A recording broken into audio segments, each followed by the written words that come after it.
perusahaan di Indonesia. Antara lain, Multibintang Indonesia, CIMB Niaga, MRT Jakarta, Vale Indonesia, dan Kalbe Farma. Tentunya, inisiatif ini sejalan dengan tujuan pembangunan berkelanjutan atau Sustainable Development Goals. Harapannya, setelah mengikuti acara ini, kita semua dapat meningkatkan pemahaman dan menangkap aspirasi pelaku industri dalam menghadapi tantangan menjalankan praktik keberlanjutan di perusahaannya. Acara ini diselenggarakan oleh Icon Global Indonesia bekerja sama dengan Trisakti Sustainability Center dan Esa Rasya. Acara ini juga didukung oleh Clearing Penjaminan Efek Indonesia atau KPI, serta Puru-Piru PR dan majalah CSR ID sebagai PR dan media partner.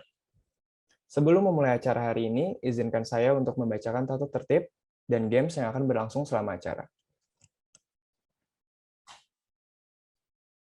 Oke. Yang pertama, peserta wajib untuk tidak mengaktifkan fitur mikrofon selama acara berlangsung. Yang kedua, peserta dapat menyalakan kamera atau video on selama acara webinar berlangsung dan dapat menggunakan virtual background yang akan disediakan panitia pada chat Zoom. Yang ketiga, peserta dimohon untuk mengubah format nama sesuai dengan nama yang didaftarkan dengan format nama dan instansi untuk mempermudah panitia memilih penanya terbaik. Yang keempat, peserta dimohon untuk mengisi daftar absensi dan feedback yang linknya akan dibagikan oleh panitia dalam chat Zoom. Selama acara ini berlangsung, kami juga mengadakan games, yaitu Games Share Moment. Nah, peserta semua dapat mengikuti kegiatan ini yang ketentuannya dapat dilihat dalam kolom chat box. Selain Game Share Moment, kami juga memiliki sesi tanya-jawab. Mohon bagi peserta untuk memberikan pertanyaan di chat room dengan format nama, instansi, dan pertanyaan. 3 pertanyaan terbaik akan mendapatkan hadiah berupa uang digital masing-masing sebesar Rp300.000. Pada hari ini, selain pemberian hadiah untuk pertanyaan terbaik dan postingan acara dengan likes terbanyak, akan ada apresiasi untuk narasumber dengan peserta terbanyak dan penanya terbanyak yang akan diumumkan pada penghujung acara hari ini. Hari ini kita memiliki 2 sesi, di mana pada sesi pertama kita akan berdiskusi mengenai Leaders Engagement in Sustainability bersama Ibu Melina Karamoy.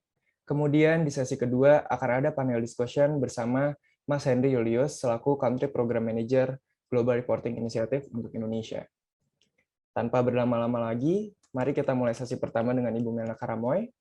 Ibu Melina Karamoy adalah Head of Corporate Communication and Sustainability di Kalbe Farma. Karir dan kiprahnya di bidang komunikasi sudah lebih dari 25 tahun, yang meliputi corporate communication, marketing communication, dan public relation. Serta beliau juga menggeluti bidang CSR dan sustainability selama 11 tahun. Untuk Ibu Melina Karamoy, apakah sudah siap, Bu? Ya, sudah. Baik, waktu dan tempat kami persilahkan ya, Bu. Ya, terima kasih, Andrian. Izinkan saya share screen ya. Mohon dibantu, panitia.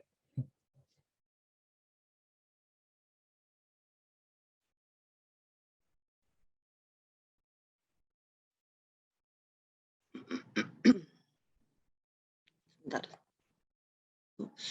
Bentar.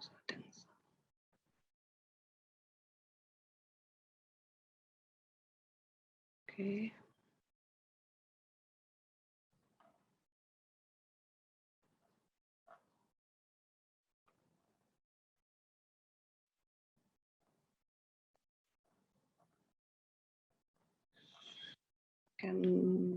Oke. Sudah bisa kelihatan ya? Aman, Bu. Udah. Ini maaf mau tanya, full screen nggak ya? Full screen, Ya, full screen, Bu. Full screen ya, oke. Nggak, soalnya di saya penampilannya agak beda. Oke. Oke, selamat pagi Bapak Ibu semua, teman-teman sekalian. Saya Melina Karamoy dari PT Kalbe Farma. Terima kasih pada kesempatan ini saya akan bagikan atau sharing mengenai apa yang dilakukan di Kalbe Farma dalam melibatkan para pimpinan dalam inisiatif keberlanjutan secara menyeluruh. Mungkin untuk sebelumnya background PT Kalbe Farma ini kita mempunyai 4 divisi besar, yaitu divisi obat resep, produk kesehatan, nutrisi, distribusi, dan logistik, serta kita mempunyai lebih dari 40 anak perusahaan dengan 12 fasilitas manufacturing. Ya, saya akan mulai untuk sharing ini. Ya, ini adalah praktek yang kita lakukan di PT Kalbe Farma. Untuk leaders engagement pada sustainability ini kita membagi dalam beberapa hal. Di PT Kalbe Farma kita membaginya, yang pertama adalah know your leaders. Kemudian why we need to engage the leaders. Kemudian how to engage. Kita ada 3 dari sisi message, mindset, dan involvement. Kemudian hasilnya yaitu Kalbe Sustainability dan Sustainability Report. Kita mulai dari know your leader. Seperti tadi yang saya sampaikan bahwa Kalbe ini terdiri dari lebih dari 40 anak perusahaan ya, yang cukup, dan size-nya cukup besar. Jadi untuk kita itu it is important to know who are our leaders gitu. Seperti apa modelnya, karakternya seperti apa, sehingga kita bisa punya hints untuk bagaimana mengengage mereka di dalam sustainability. Sustainability di Kalbe ini lumayan baru ya. Kita juga kalau saya bilangnya kita masih newbie lah di sini, masih baru gitu. Kita mulai itu di 2017 ya, setelah kita melakukan sustainability report kita yang pertama. Jadi masih banyak yang harus dipelajari. Kita masih harus banyak belajar ya. Oleh karena itu, ketika pertama kali kita mau mengengage leader itu kita harus tahu karakter dari masing-masing leader. Karena kita itu ada owners gitu. Leaders kita ada owners. Jadi kalau perusahaan-perusahaan, mungkin kalau perusahaan yang konglomerasi ya lokal itu ada ownersnya. Kemudian kita juga harus in touch sama komisionernya ya, di samping CEO. Kemudian kita ada board of directors, kemudian kita ada general managers. Di masing-masing perusahaan itu ada director sendiri, ada GM sendiri, ada managers, ada atau head department ya. Jadi ini semua kita bagaimana kita berkomunikasi dengan mereka untuk sesuatu hal yang baru yang namanya sustainability. Mungkin kalau multinational company bisa lebih mudah ya, karena biasanya head office-nya itu sudah punya framework-nya gitu, sudah lebih paham. Oke.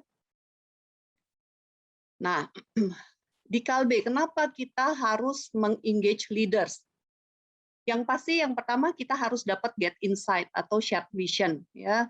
Shared vision mengenai alignment dengan vision, mission kita, kemudian ketika kalau ada business intent kita juga harus inline ke situ, ada strategi, ada efforts, dan ada priorities yang dilakukan.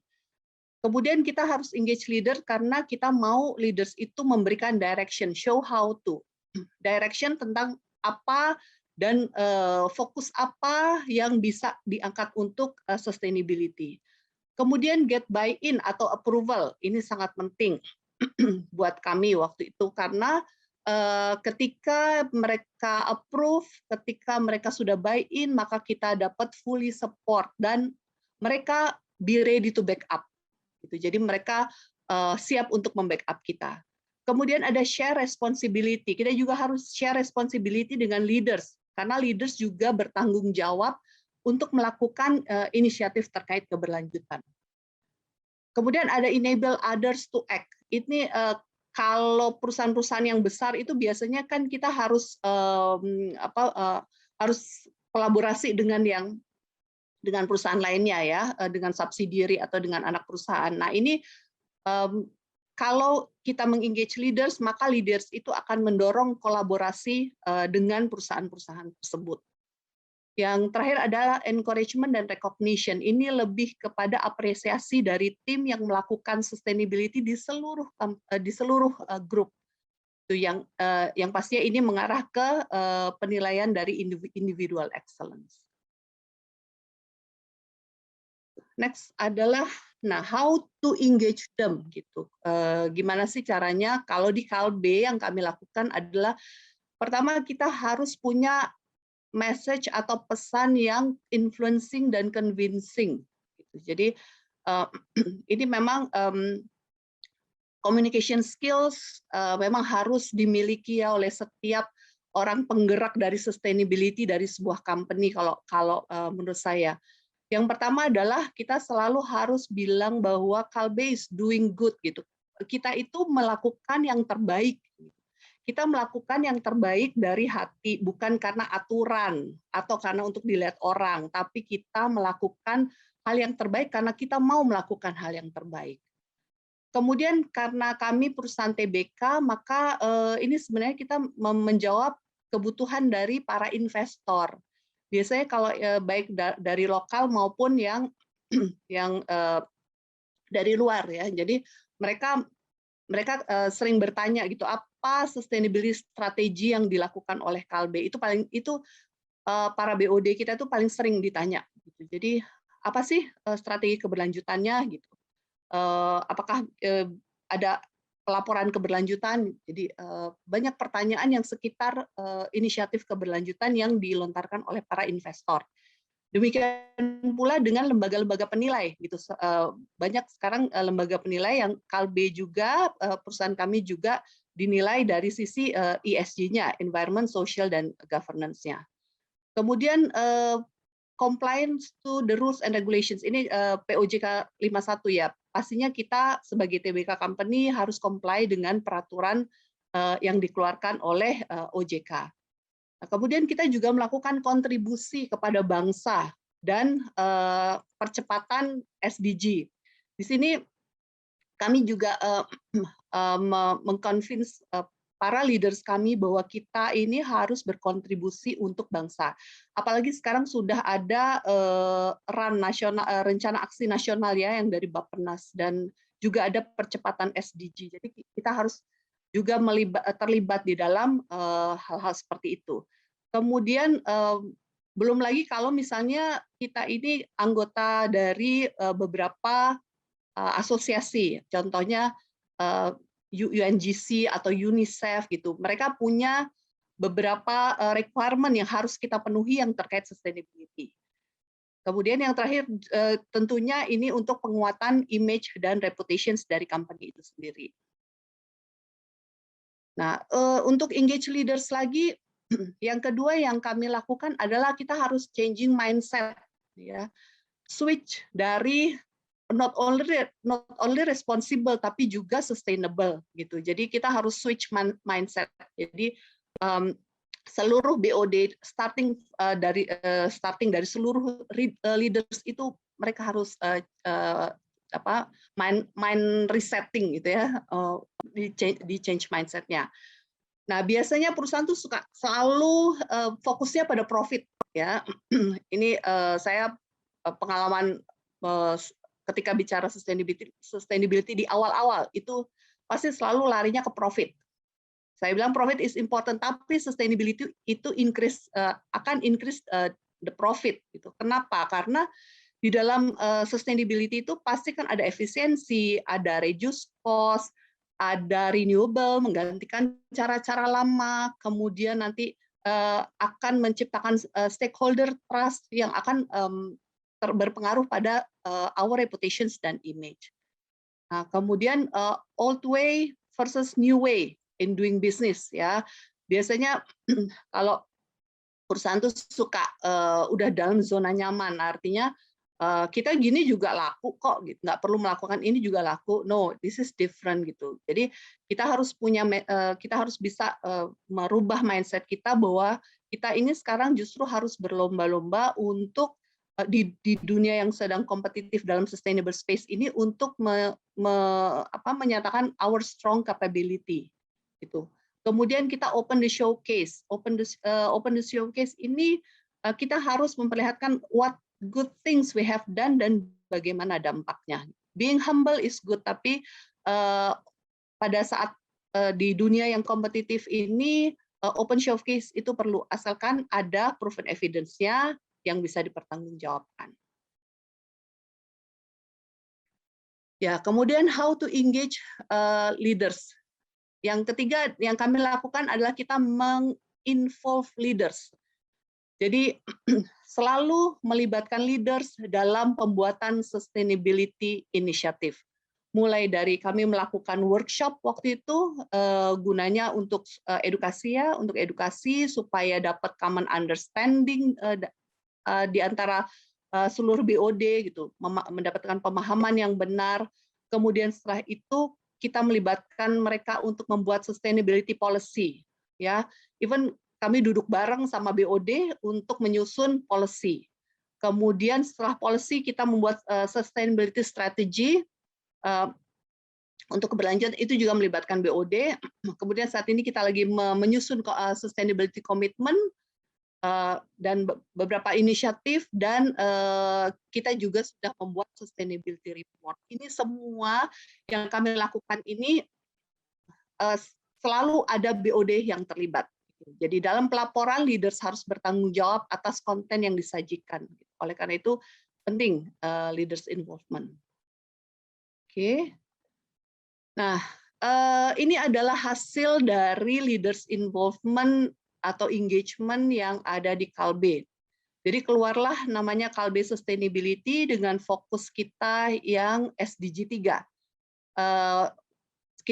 Walaupun kita fokus di SDG 3, tapi ke 16 SDG itu tetap ada karena isinya adalah interwoven, ya. Jadi kita sebenarnya semuanya itu kita terkait, tapi kita fokusnya itu adalah SDG 3. Nah, untuk tagline dari Kalbe Sustainability itu dari Kalbe itu adalah bersama sehatkan bangsa, yang kita punya 9 pilar. Jadi sustainability-nya itu kita bagi untuk internal dan eksternal. Untuk internal ada erat, dan untuk eksternal ada yang namanya kita sebutkan sehat. Jadi ada 9 pilar. Nah, untuk pilar yang internal itu ada namanya etos, raga, asa, dan tindak. Etos ini lari ke nasionalisme, ya. Kalau di Kalbe itu karyawan Kalbe kita bilangnya insan Kalbe. Jadi insan Kalbe itu harus punya nasionalisme, harus ada toleransi keberagaman, dan harus menjunjung tinggi kearifan lokal. Kemudian dari sisi raga, setiap insan Kalbe itu harus punya pola hidup sehat dan mampu menjadi duta kesehatan bagi masyarakat.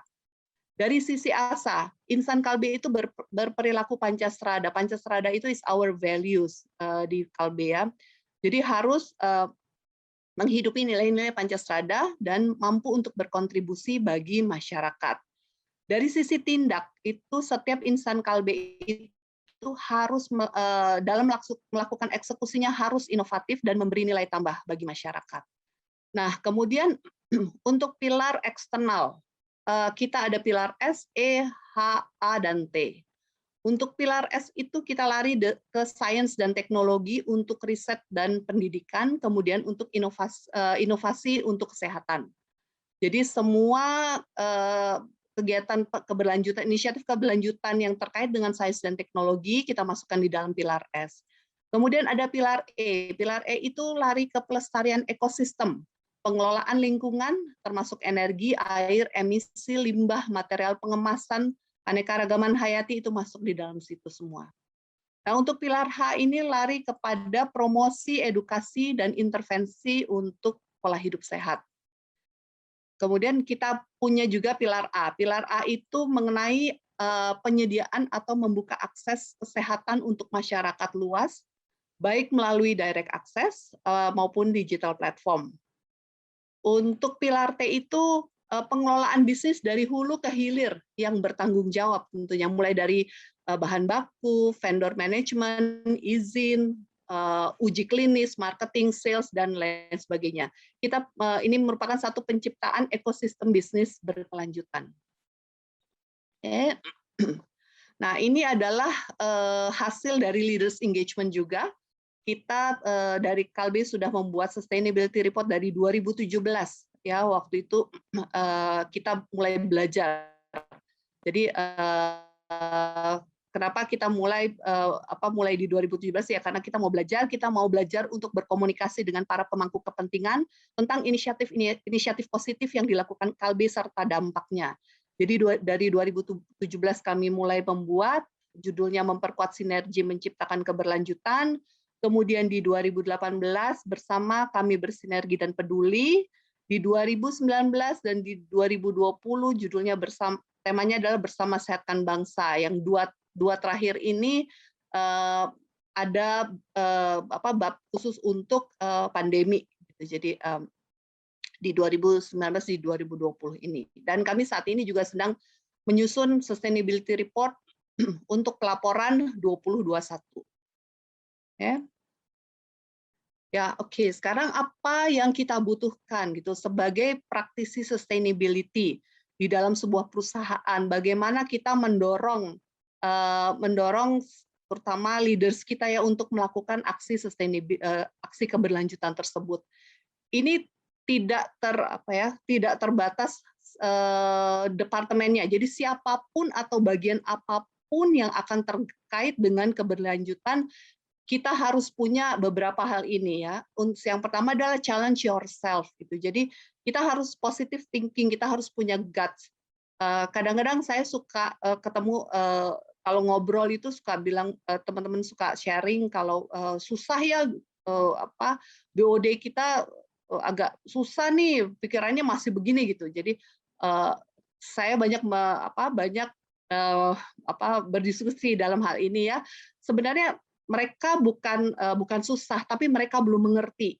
Gitu. Saya selalu bilang bahwa leaders itu nggak support, mungkin karena mereka belum mengerti, mereka belum paham gitu. Jadi memang tugas kita sebagai praktisi sustainability itu ya harus bikin mereka ngerti gitu, harus bikin mereka paham gitu. Kemudian jangan membuat stigma gitu kepada leaders. Ini susah nih, sulit nih si Bapak ini sulit gitu. Kita jangan bikin stigma gitu. Tapi kita harus semangat untuk melakukannya dan sering melakukan follow up. Kemudian ada communication skills. Nah, ini juga penting ya, apalagi ketika kita mau memulai sesuatu yang baru, harus ada interpersonal relationship gitu dengan BOD. Ya, sebagai orang yang ditunjuk atau yang di appoint untuk melakukan sustainability itu memang kita harus membina hubungan yang ya secara interpersonal. Kemudian harus melakukan personal approach, terutama untuk some case people yang susah-susah nih biasanya. Kalau saya gitu, saya lakukan personal approach ke mereka gitu. Terus kita harus bisa deliver message gitu. Kita kalau kita nggak bisa mendeliver message kita, ya mereka juga nggak akan buy in gitu. Jadi kita we have to know what exactly what we want to do gitu ya. Jadi kita harus deliver benar-benar message-nya strong message kepada mereka. Kemudian knowledge tentang sustainability. Ya, kalau mau meyakinkan orang kita harus berpengetahuan gitu ya. Jadi kami juga awal-awal kami belajar mengenai sustainability walaupun ya mungkin kita belum mendalam pada saat itu, tapi we have to know what is sustainability karena kita mau menyampaikan kepada BOD. Kemudian biasanya kita harus talk with bicara dengan expertnya gitu, dengan konsultan gitu, dengan biasanya kalau kita dengan konsultan apa yang harus kita lakukan dalam membuat sustainability ini. Nah, bicara sustainability berarti bicara masa depan, bagaimana kita bisa menjaga ekosistem ini tetap langgeng sampai pada generasi-generasi ke depan. Oke. Demikian pemaparan saya, sharing saya, semoga berguna. Terima kasih. Terima kasih Ibu atas paparannya. Selanjutnya kita akan membuka sesi tanya jawab. Sepertinya udah banyak nih pertanyaan yang ada di kolom chat. Tapi sebelum masuk ke sesi tanya jawab, saya ingin mengingatkan kembali untuk para peserta semua untuk membagikan momen atau kegiatan Sustainability Festival di feed Instagram, LinkedIn, dan Twitter. Karena akan ada hadiah menarik dan pemenangnya akan diumumkan pada penghujung acara hari ini. Oke. Pertanyaan pertama, Bu. Ini dari Bapak Miraj Yusuf dari PT Mitra Bara. Bagaimana tim Kalbe memastikan atau mengukur leaders engagement in sustainability, baik faktor internal atau eksternal? Apakah menggunakan tools tertentu? Apakah leader engagement ini inline dengan corporate culture? Oke, terima kasih ke siapa tadi? Adrian, Bapak? Miraj Yusuf. Oke, Bapak Miraj Yusuf. Oke, mengukur leaders engagement di Kalbe memang kami tidak ada tools ya Pak ya, gitu. Kalau kami mengukurnya adalah dengan involvement mereka di dalam setiap inisiatif keberlanjutan yang kita lakukan. Setiap quarterly kita juga melaporkan apa kemajuan-kemajuan yang sudah kita lakukan untuk sustainability. Dan ketika mereka dan pada saat kita melaporkan itu involvement mereka cukup baik gitu. Jadi mereka sangat support dan kita melihat juga bahwa Kalbe ini kan banyak anak perusahaan ya. Nah, mereka itu justru merekomendasikan yang seperti apa sustainability yang dimasukkan gitu di ya terutama yang ada di anak-anak perusahaan gitu. Jadi dari situ kita tidak melakukan pengukuran secara sistem gitu, tapi kita melihat bagaimana mereka berinteraksi dengan kita dan mendukung dan mensupport semua yang kita lakukan yang terkait sustainability. Malah kalau misalnya kita belum melakukan, mereka tanya gitu, kok yang di sini belum, kok yang di situ belum gitu ya. Jadi seperti itu yang dilakukan di Kalbe, Pak. Oke, thank you Ibu. Kita move ke pertanyaan selanjutnya. Ini dari Firni Anissa Firmansyah. Mungkin boleh open mic untuk menyampaikan secara langsung.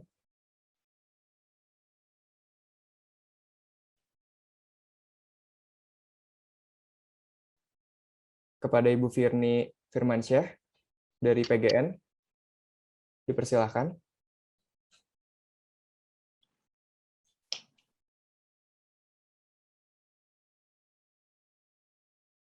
Oke.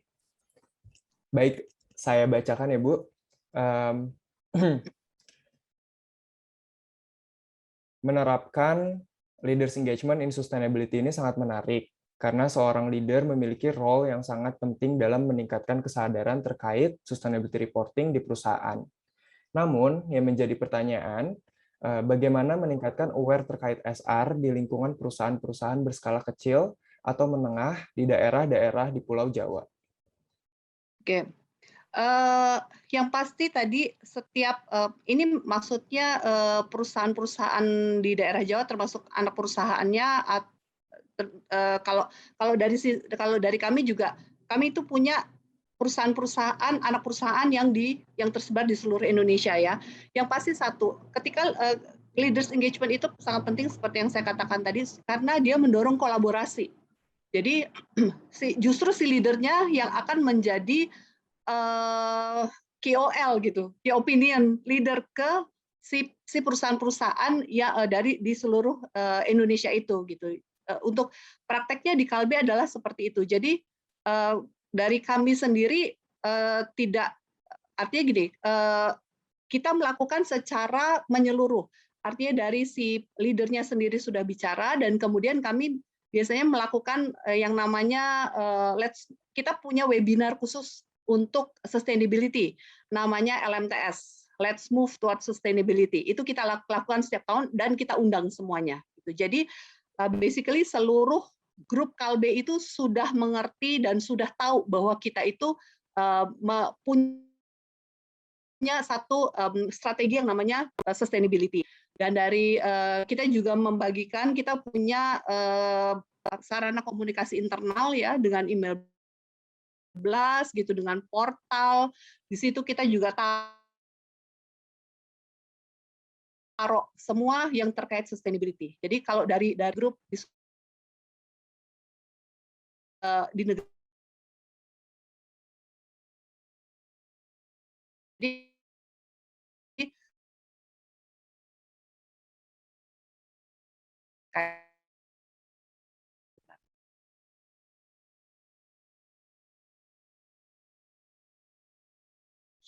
Ibu mungkin boleh diulang kembali yang kalimat terakhir Bu, karena tadi ada kendala putus-putus.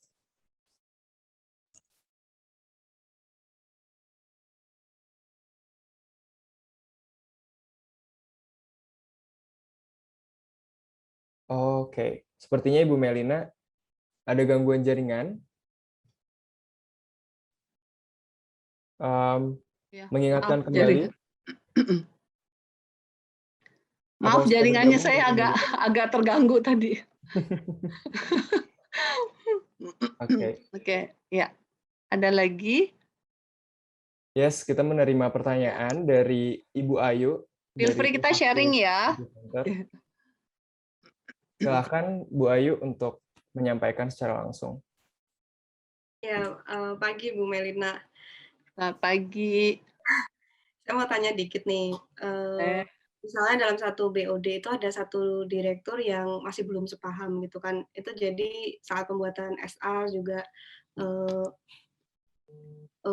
pembuatan SR itu kan cukup sulit ya, karena untuk meyakinkan satu BOD ini juga sulit karena kita harus mendapatkan persetujuan dari beliau. Nah, kira-kira bagaimana tips manajemen internal perusahaan untuk menjembatani komunikasi supaya salah satu BOD ini bisa paham dan juga mendukung sustainability, Bu? Oke, ya. Maaf tadi pertanyaannya agak putus-putus. Kayak intinya adalah bagaimana supaya BOD ini sepaham gitu ya. Intinya Ya, adalah seperti itu. Ya. betul. Salah satunya sih biasanya kadang ada yang nggak sepaham gitu, dari 5, salah satunya tuh susah gitu. Emang itu real life sih, Bu. Jadi Ya. saya mohon sih dibantu gitu, komunikasi dari manajemen seperti apa. Ya, ya, nggak usah 1, ada 2 juga, kadang-kadang ada 3 gitu ya, yang masih belum sepaham gitu.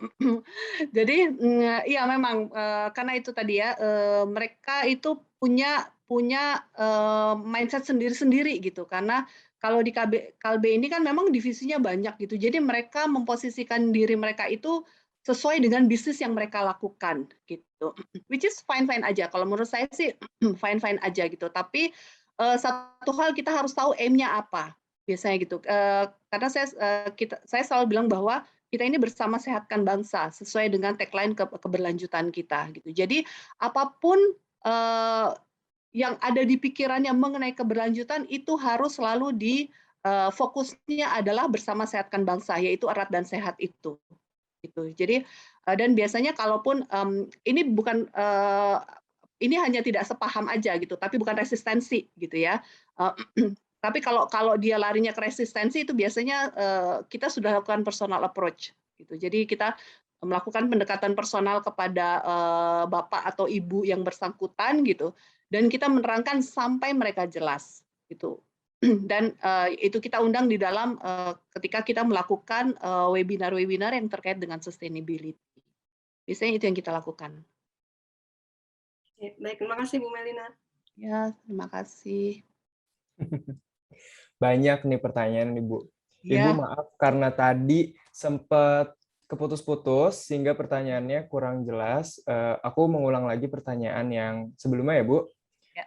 Pertanyaannya adalah apakah leaders engagement in sustainability ini inline dengan corporate culture? Iya, karena di Kalbe itu corporate culture kita itu larinya ke value, ya, strive to be the best, ada trust is the glue of life gitu, ada interconnectedness. Dari 5 value Pancastrada ini leaders engagement pasti masuk ke situ. Gitu. Jadi memang inline dengan corporate culture kita. Yes. Kita move ke pertanyaan selanjutnya. Ini mungkin Bapak Carlos Daniel boleh open mic untuk berinteraksi secara langsung dengan Bu Melina.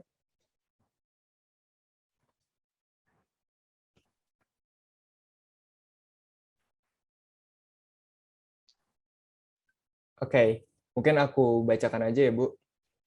Yang pertama, untuk pembuatan pondasi keberlanjutan yang bagus seperti di Kalbe, kira-kira apa yang perlu dipersiapkan terlebih dahulu? Karena kita semua tahu untuk membuat topik ke top manajemen ini tidak mudah. Apakah boleh di-sharing kira-kira awal-awal Kalbe upayanya seperti apa? Dan yang kedua, apakah Kalbe juga mengintegrasikan pondasi keberlanjutan kepada anak-anak perusahaan Kalbe? Sepertinya tadi sudah sedikit diterangkan. Apabila sudah, mohon disampaikan ya Bu, bagaimana langkah-langkah awal yang perlu dipersiapkan. Oke, terima kasih Pak pertanyaannya, bagus sekali. Yang pertama yang kita lakukan adalah kita berangkat dari vision dan mission pastinya, gitu ya, bahwa memberikan kehidupan yang lebih baik, meningkatkan kesehatan untuk kehidupan yang lebih baik. Kemudian dari situ kita akan melihat kita ini masuk di dalam SDG mana. Gitu. Nah, setelah kita lihat bahwa kita lebih akan lebih terkait di SDG 3 yaitu good health and well-being. Nah, dari situ mulai kita jabarkan. Kita membuat policy apa yang terkait dengan SDG 3 dengan vision mission kita, dengan value kita gitu. Dan kita juga mengkaitkan dengan ISO 26000 ya untuk CSR dan GRI gitu dari poin-poin yang di dalam GRI itu juga kita kaitkan di situ, kita mapping, kita buat mappingnya seperti itu. Nah, kemudian setelah itu baru kita duduk bersama dilakukan oleh KLB. Tapi memang KLB ini sustainability report dulu gitu daripada policy gitu ya. Jadi dari kita lakukan tuh sesuatu yang baik dan yang berdampak yang sudah kita lakukan karena KLB ini besar sekali, dan kemudian kita 3P dulu pada saat itu, people, planet, dan prosperity-nya gitu. Jadi kita mulai dari situ dulu gitu. Tapi setelah kita terbiasa dengan hal-hal yang terkait dengan itu, dengan masuk ke dalam strategi, kemudian masuk ke dalam policy, dan sampai akhirnya keluarlah sih Bersama Sehatkan Bangsa. Oh wow, jadi dilihat dulu SDGs poinnya apa, ditentukan lewat metadata indikator, lalu direfleksikan kembali ke internal perusahaan dan inline dengan pedoman-pedoman keberlanjutan lainnya seperti ISO 26000 dan GRI, baru keluar policy-nya. Betul. Nice, Bu. Kita move ke pertanyaan selanjutnya nih, Bu. Mungkin Ibu Septiani Soleha mau menyampaikan secara langsung kepada Bu Melina. Boleh open mic. Sama-sama Pak Carlos.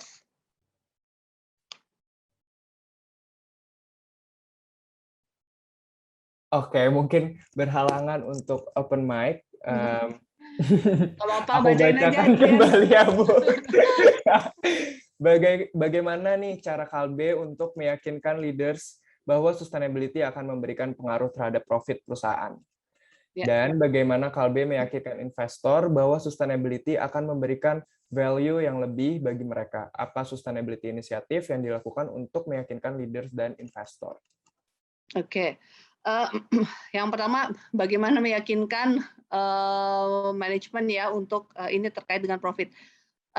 Kalau dari kita, usahanya nggak terlalu sulit ya, gitu. Karena akhirnya mereka menyadari sendiri bahwa ada efisiensi di dalam.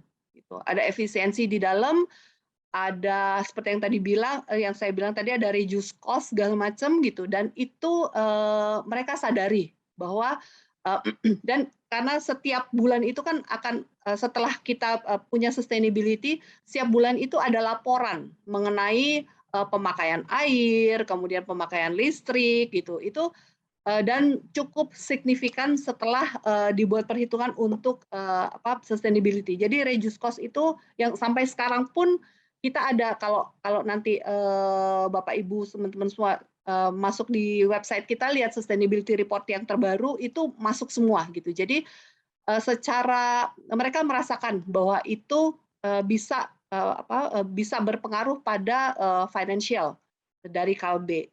Nah, untuk stakeholder sendiri juga banyak yang dari kita tuh selalu ada penilaian ESG, sama ada saya lupa satu lagi yang dari Jepang. Itu ya kalau saya boleh menyebutkan merek, kita juga dinilai sama MSCI gitu. Jadi dan itu yang dilihat oleh investor. Jadi tanpa investor nanya ke kita, mereka melihat penilaian yang dilakukan oleh si asesor ini mereka sudah tahu bagaimana sebenarnya Kalbe melakukan sustainability. Gitu. Jadi bukan kita yang menilai ini, justru mereka yang menilai kita. Gitu. Jadi kita untuk yang kemarin yang MSCI kita dapat rating A++. Gitu. Jadi dari situ dari investor justru melihatnya dari situ. Oke, nice banget Ibu jawabannya. Kita move ke pertanyaan terakhir nih, Bu. Di sesi kali ini. Ini ada dari Pak Sugeng Cahyanto, dari instansi Madusari Murni Indah. Pertanyaannya adalah, seperti yang dijelaskan Bu Melna tadi, Kalbe sebagai induk memiliki banyak plan. Bagaimana praktek sosialisasi yang efektif? Selanjutnya, terkait cost untuk sustainability, bagaimana menyelaraskan antara target, profitabilitas, dan sustainability? Thank you. Yang pasti ketika kita membuat inisiatif, kita ada priority. Gitu. Ada priority sesuai dengan ya kalau dilihat di sustainability reporting kita ada topik materi. Nah, topik materi itu yang menjadi priority yang kita lakukan gitu. Jadi itu. Jadi kita memang kita nggak melakukan semuanya gitu ya karena memang banyak sekali, tapi kita menentukan beberapa priority yang harus kita lakukan duluan.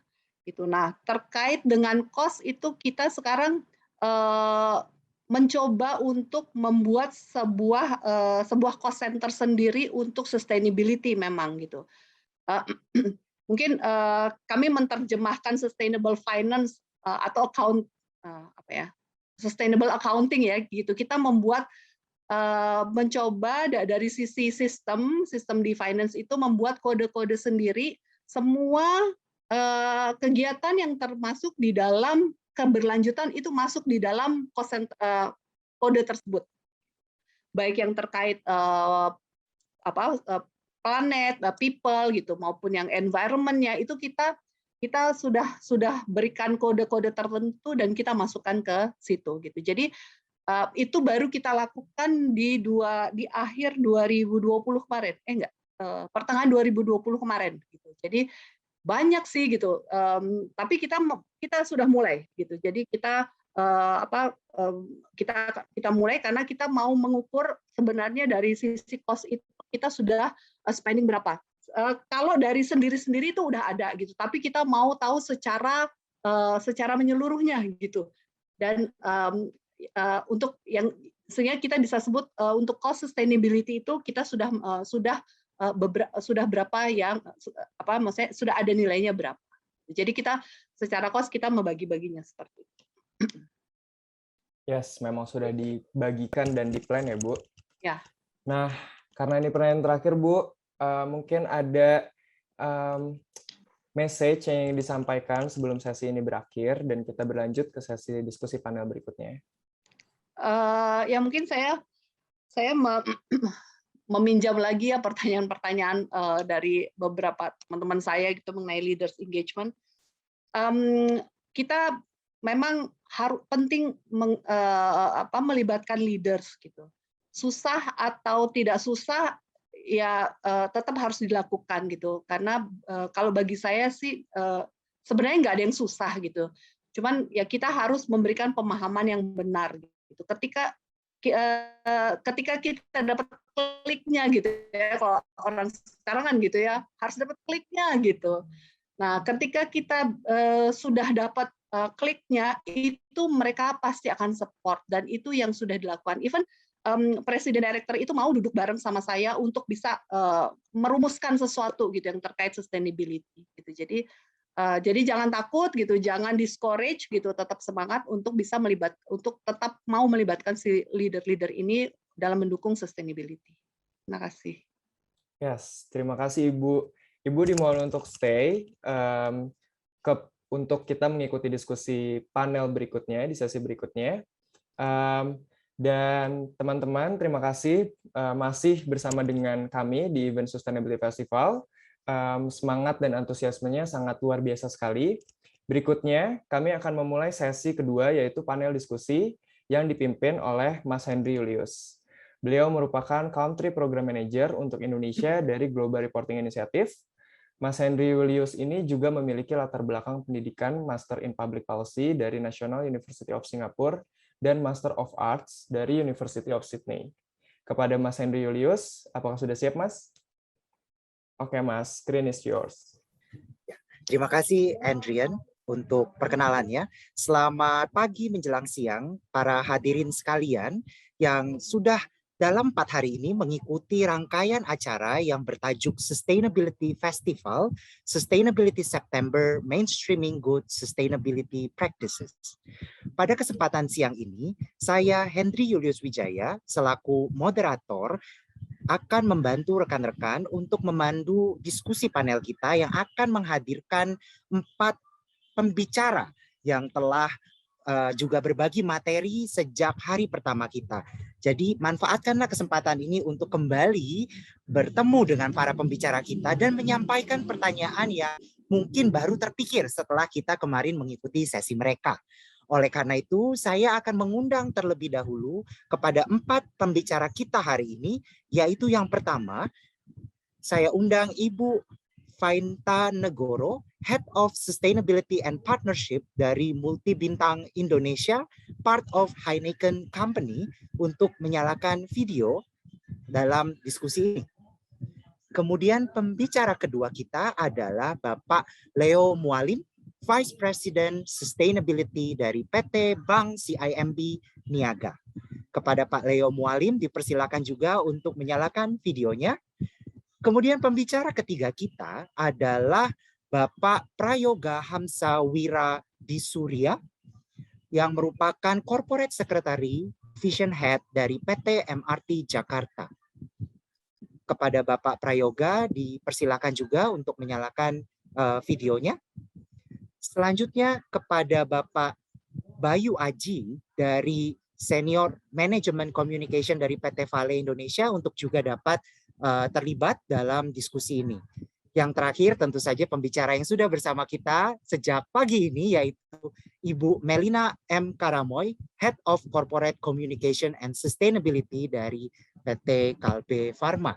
Terima kasih kepada rekan-rekan sekalian yang sudah hadir dan akan terlibat dalam diskusi panel kita siang ini. Sebelum saya memulai kepada sesi tanya jawab dan diskusi panel, izinkan saya untuk merangkum terlebih dahulu apa yang sudah kita diskusikan selama 4 hari ini bersama para pembicara kita. Karena itu saya akan memberikan sedikit refresher terhadap apa yang sudah kita bahas selama ini. Oke, kita dalam 4 hari ini kita sudah mendengar bagaimana berbagai perusahaan mengimplementasikan dan mengintegrasikan prinsip-prinsip sustainability ke dalam operasionalnya. Seperti yang kita tahu, Global Reporting Initiative atau GRI menyediakan framework pelaporan sustainability yang dapat digunakan oleh perusahaan dalam melaporkan kinerja keberlanjutannya. Tetapi GRI bukan hanya satu-satunya yang dapat dilakukan oleh perusahaan ketika mereka ingin menjadi dan menunjukkan kinerja sustainability-nya. Karena kinerja sustainability merupakan perjalanan yang panjang dan juga melibatkan praktik langsung, yaitu bagaimana kita mengintegrasikan sustainability kita ke dalam bisnis proses kita. Karena itu saya merangkum sesi kita selama 4 hari ini sebagai sebuah pertanyaan, yaitu bagaimana kita membuat sustainability itu sendiri menjadi sustainable. Nah, ini adalah tricky question kan. Kita bekerja untuk sustainability, kita mendorong sustainability, tetapi kita sendiri harus berpikir bagaimana apa yang sudah kita lakukan ini bisa tetap terus sustainable. Misalnya seperti itu. Nah, apa dan bagaimana kita bisa membuat ini semua lebih sustainable? Kita mulai dengan yang pertama, yaitu sebagai perusahaan kita bisa melakukan analisa resiko. Kira-kira resiko apa saja yang terkait dengan bisnis, terkait dengan kebijakan, terkait dengan hal-hal lain yang dapat berdampak pada bisnis kita. Ketika kita sudah memahami resiko apa yang potensial akan muncul, maka kita akan mulai membuat langkah manajemen untuk mengatasinya. Risk analysis dan manajemen ini dapat terlihat dengan jelas saat Multi Bintang Indonesia mempresentasikan bagaimana mereka mengintegrasikan sustainability-nya dan juga mengintegrasikan analisa ini di dalam proses bisnisnya. Mengetahui resiko apa yang terjadi, dan ketika resiko tersebut sudah kita petakan, misalnya ada resiko kebijakan, pelarangan minuman beralkohol misalnya. Nah, di sana lihat siapa pihak atau stakeholder yang bisa kita libatkan dalam dialog untuk mengatasi resiko tersebut. Nah, disinilah peran stakeholder engagement amat sangat penting, yaitu untuk membangun dialog sekaligus menemukan jalan tengah atau titik tengah bagaimana kita sebagai perusahaan dengan stakeholder dapat berjalin kelindan dan maju bersama untuk mengurangi resiko yang kemungkinan terjadi di masa mendatang. Karena itulah stakeholder engagement ini menjadi penting bagi bisnis kita. Setelah adanya stakeholder engagement, kita tahu bagaimana akhirnya kita paham ada resiko yang akan terjadi, kemudian juga berarti ada solusi atau langkah-langkah manajemen yang akan dilakukan. Berarti sekarang pertanyaannya adalah bagaimana mengintegrasikan langkah-langkah manajemen tersebut ke dalam corporate governance, ke dalam struktur perusahaan atau tata kelola perusahaan. Di sini contoh dari PT Bank CIMB Niaga amat sangat jelas memperlihatkan bagaimana peran oversight dari misalnya board of director atau tim sustainability. Itu jelas bagaimana mereka mencoba untuk membangun tata kelola sustainability di dalam perusahaan. Contohnya adalah dari CIMB Niaga, mereka memiliki kebijakan sustainable policy untuk kredit dan non-kredit yang merupakan bentuk due diligence saat Bank CIMB Niaga melakukan review terhadap kredit dan non-kredit yang akan diberikan sebagai bentuk layanan. Jadi di sini jelas ada prosedur dan tata kelola sustainability yang benar-benar terintegrasi di dalam organisasi. Setelah kita tadi melakukan analisa resiko, memanage resiko tersebut, melibatkan stakeholder, dan mengintegrasikan strategi bisnis sustainability kita ke dalam tata kelola, maka saatnya kita melakukan evaluasi yang secara berkesinambungan. Dalam artian kita mencoba mencari bagaimana atau mengukur sejauh mana kita telah mengimplementasikan strategi kita dengan baik. Lalu sejauh mana kita telah mencapai target-target sustainability yang ingin kita capai. Misalnya sebagai bank, sejauh mana kita telah menyalurkan kredit misalnya terhadap bisnis-bisnis yang hijau. Nah, ini kan berarti butuh kesinambungan evaluasi. Di dalam kesinambungan evaluasi ini kita perlu evidence, bukti dan data. Jadi kalau kita mau bilang bisnis kita sudah hijau atau bisnis kita sedang mendukung kesehatan masyarakat seperti Kalbe Farma misalnya, itu tentu kita butuh data. Ya kan? Kita butuh data yang bilang bahwa ini loh buktinya kita sudah mendukung kesehatan masyarakat atau sudah menyalurkan dana-dana kepada bisnis yang hijau. Evidence, data. Karena data dan data ini akan dimunculkan di dalam sustainability report.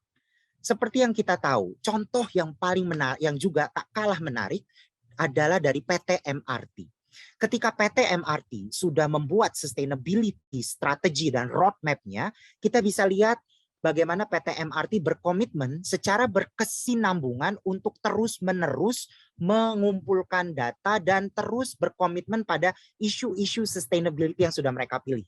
Jadi dalam kurun waktu yang lumayan panjang ke depan, mereka akan terus memperbaiki performance mereka di dalam isu-isu sustainability yang sudah mereka pilih. Salah satunya adalah hak asasi manusia misalnya. Tanpa adanya data berkesinambungan, tentu saja kita akan sulit ya untuk bisa melakukan evaluasi kinerja yang berkesinambungan. Terakhir adalah komunikasi. Kalau kita sudah melakukan evaluasi secara reguler, maka ini semua harus dikomunikasikan dalam sustainability report. PT Vale telah berbagi dengan kita bagaimana mereka melaporkan kinerja sustainability-nya diikuti dengan bagaimana mereka melibatkan proses assurance, dalam artian bagaimana memvalidasi data tersebut. Setiap data, setiap bukti yang kita paparkan tentu saja memiliki metodologi tertentu dalam pengambilan datanya. Dan karena itulah metodologi ini terkadang perlu divalidasi keabsahannya sehingga sustainability report kita memiliki nilai tambah bahwa data yang kita sajikan telah sesuai dengan apa yang diukur dan pengukurannya sudah tepat sesuai dengan aturan atau standar assurance yang ada. Nah, itu dia kurang lebih dari rangkuman perjalanan kita bagaimana mengintegrasikan sustainability ke dalam perusahaan dan tidak hanya sekedar sustainability reporting. Pagi ini pula kita telah mendengar dari Ibu Melina terkait dengan bagaimana sih komitmen sustainability ini bisa diintegrasikan ke dalam leadership. Nah, ini merupakan poin yang amat sangat penting.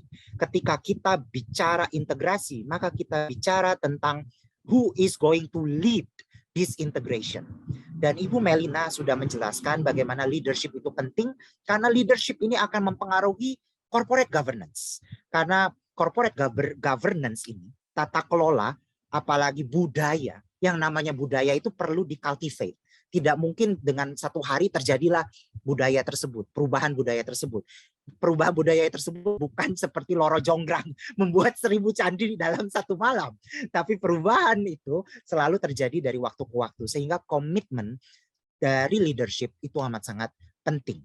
Nah, kurang lebih demikian dari saya terkait dengan rangkuman kita terkait perjalanan sustainability kita selama 4 hari ini.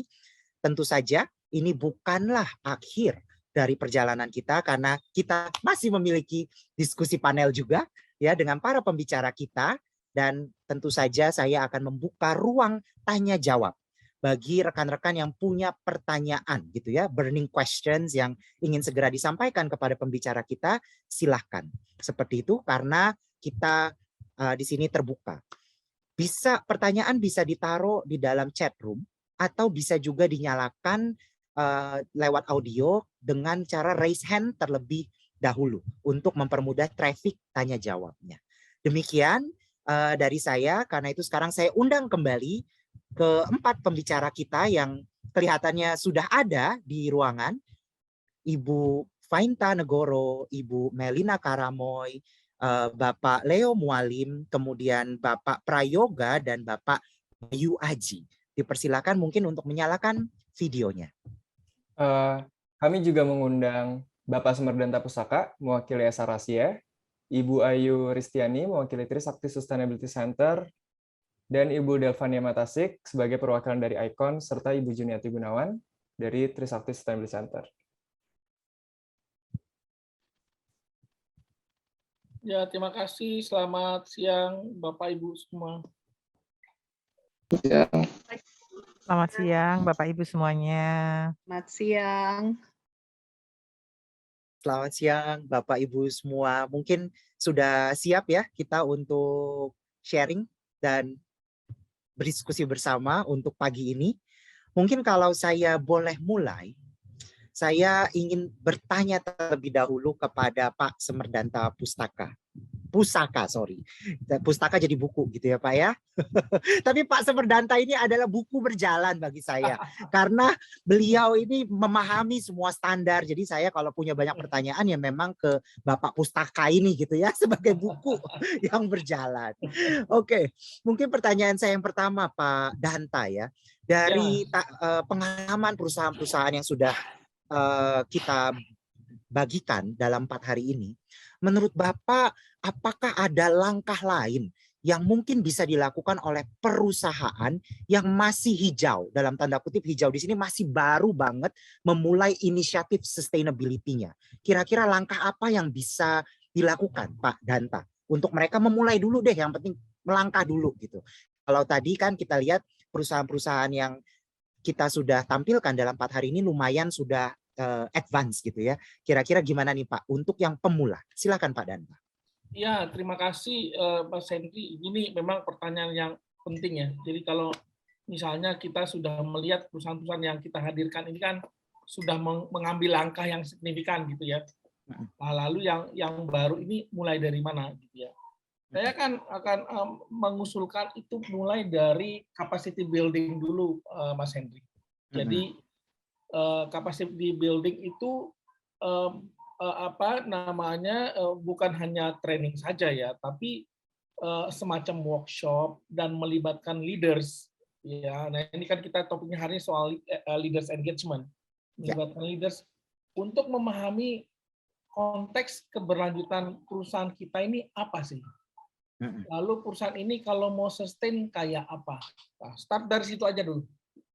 Ya, start dari situ. Kalau sudah paham, baru nanti kelihatan, oh kita harus ini, oh kita harus itu, oh kita kapan mau ngerjain, oh kita butuh ini, itu, dan sebagainya. Tapi start dari pertanyaan itu. Itu sih, Mas Hendri. Oke, terima kasih Pak Danta. Jadi kalau kita sudah tahu ya kita punya capacity building, minimal the company akan tahu what they really want ya untuk sustainability mereka ya Pak. Begitu ya kira-kira Pak. Dan memahami konteks keberlanjutannya mereka ya.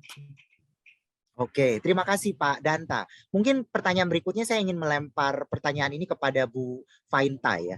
Kira-kira Bu Fainta, kalau tadi mendengar Pak Danta ya, bahwa memulai ini dengan capacity building dan seterusnya, kira-kira kalau dari pengalaman multi bintang sendiri bagaimana nih Bu Fainta dalam proses awalnya waktu itu? Mulai menuju dan memulai langkah pertama sustainability-nya gimana nih Bu? Silakan Bu Fainta. Mbak Fainta masih mute. Masih mute? Ya, terima kasih Mas Hendri, Mas Danta.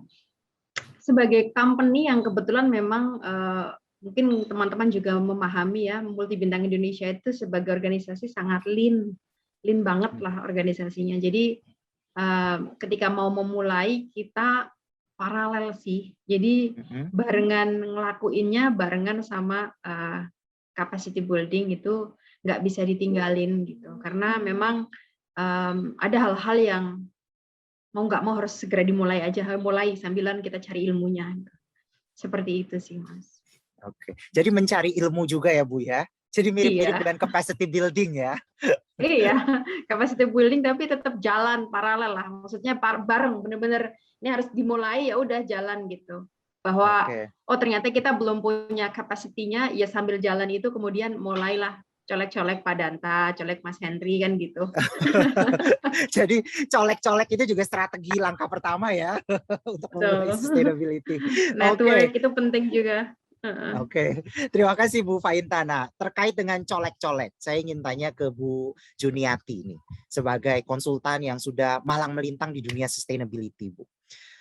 Jadi kira-kira nih Bu, kalau perusahaan tadi memulai langkah sustainability-nya, pertama kali lewat capacity building, lalu langsung melalui colek-colek tadi gitu ya, tanya-tanya, kira-kira nih menurut Bu Juni ya, sesudah capacity building ini apa lagi yang dibutuhkan gitu ya, mengingat sekarang kita lihat di luaran sana banyak sekali capacity building. Ya hampir setiap minggu itu saya terima flyer webinar sustainability semua gitu kan. Jadi kalau dibilang capacity building itu kurang, kayaknya kok agak absurd gitu ya, padahal banyak sekali di luar sana gitu ya.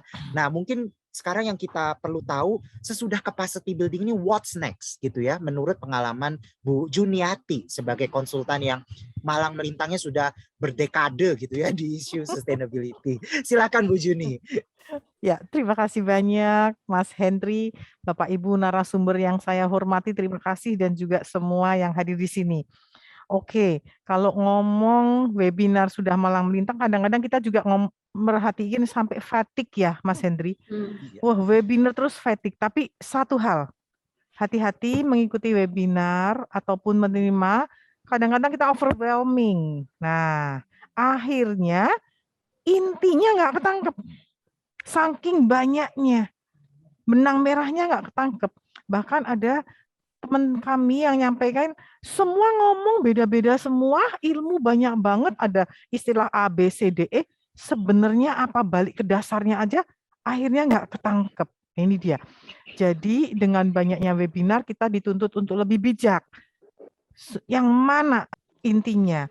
Kemudian setelah itu yang ketangkep sekecil apapun juga put it in action, Mas Hendri. Nah, ini roll out ke bawahnya kalau nggak put it in action, kita sering dengar NATO deh, ya.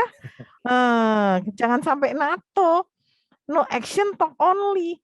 Put it in action. Kita nggak bisa ngerjain sustainability bersama-sama. Sustainability adalah spirit kebersamaan.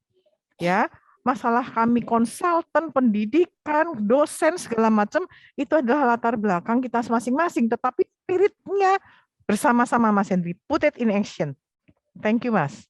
Terima kasih Bu Yuni. Jadi kalau sebelum masa internet kita bilang aduh kurang informasi itu menjadi kendala, sekarang di masa internet ini banyak informasi atau kebanyakan informasi juga jadi kendala gitu. Serba salah. Serba salah. Tetapi saya rasa Bu Yuni dan Pak Danta tadi kalau sebuah perusahaan tahu gitu ya konteks sustainability-nya, kemudian mereka tahu apa yang mereka inginkan untuk sustainability-nya, saya rasa ini akan membuat mereka mudah ya dalam menyaring informasi ya. Terkadang yang jadi masalah kan kita datang webinar, kita kosong juga. Kadang kita nggak tahu webinar ini apa sih. Kadang sustainability yang dimaksud aja kita masih blank gitu kan. Akhirnya jadilah kita ditarik ke kiri, ke kanan, ke atas, ke bawah. Akhirnya we are confused ourselves gitu kan. Seperti itu. Gitu ya Bu Yuni ya. Dan Pak Danta ya kira-kira. Betul sekali. Betul sekali. Jadi mungkin benang merahnya sebetulnya balik lagi ke satu kok Mas Henry. Risiko, opportunity. Jadi setiap yang mendengarkan balik ke kita, jangan tarik sana sini. Oke, balik ke kita. Perusahaan kita apa, risikonya apa, opportunity apa, terus ditarik ke kita sendiri. Karena setiap kebutuhan sustainability berbeda-beda setiap perusahaan. Ya, approach-nya pun berbeda-beda. Oleh karena itu kita harus tahu, very customized. Nggak bisa pakai template kemudian checklist itu nggak bisa. Sustainability nggak bisa kayak gitu. Terima kasih. Terima kasih Bu Yuni. Nah, pertanyaan saya berikutnya nih. Saya senang tadi dengan kata kebersamaan, spirit gitu ya. Kita berarti ini nggak boleh cuman ngomong, tapi harus ada aksi. Dan aksi ini nggak sendirian, tapi kebersamaan. Kalau kita ngomong kebersamaan, berarti kita ngomong culture. Kita ngomong membangun kerjasama, kemitraan di dalam organisasi. Saya mau bertanya kepada Ibu Melina Karamoy yang sudah sharing dengan kita tentang leadership, engagement, dan corporate culture. Bu Melina, kira-kira tantangan membangun kebersamaan ini seperti apa sih? Dan menurut pengalaman Kalbe, bagaimana mengatasinya? Karena kebersamaan ini kan berarti mendudukkan orang-orang dengan perbedaan pemahaman, dengan perbedaan nilai, duduk bareng ngerjain sustainability. Tentu nggak mudah gitu ya. Gimana nih menurut pengalaman Kalbe Pharma? Silakan Bu Melina Karamo. Oke, terima kasih Pak Henry. Ini ada Mas Danta, Bu Juni. Apa kabar? Makasih banyak Bu Mel, Bapak Ibu, Mbak Fainta, Mas Bayu, Pak Bayu. Ya, ada Mas Bayu, Mbak Fainta. Oke, bagaimana caranya ya? Kalau dari Kalbe sendiri sih memang yang pertama, yang ketika kita mau memulai ya, sustainability itu, yang harus kita lakukan adalah kita bertanya apa yang mau kita lakukan gitu. Apa ini dan apa yang mau kita lakukan, tujuannya apa ya. Perbedaan pendapat, iya saya mengalami banyak banget perbedaan pendapat ya. Resistensi sih enggak, cuman banyak banyak apa ya, pengertian yang berbeda gitu. Yang satu bilang ini udah begini, yang satu begini, yang satu begitu gitu ya. Cuman kembali lagi kita apa yang akan kita lakukan untuk untuk menyatakan bahwa Kalbe has been doing good gitu. Nah, apa tujuannya dan apa yang mau kita capai itu.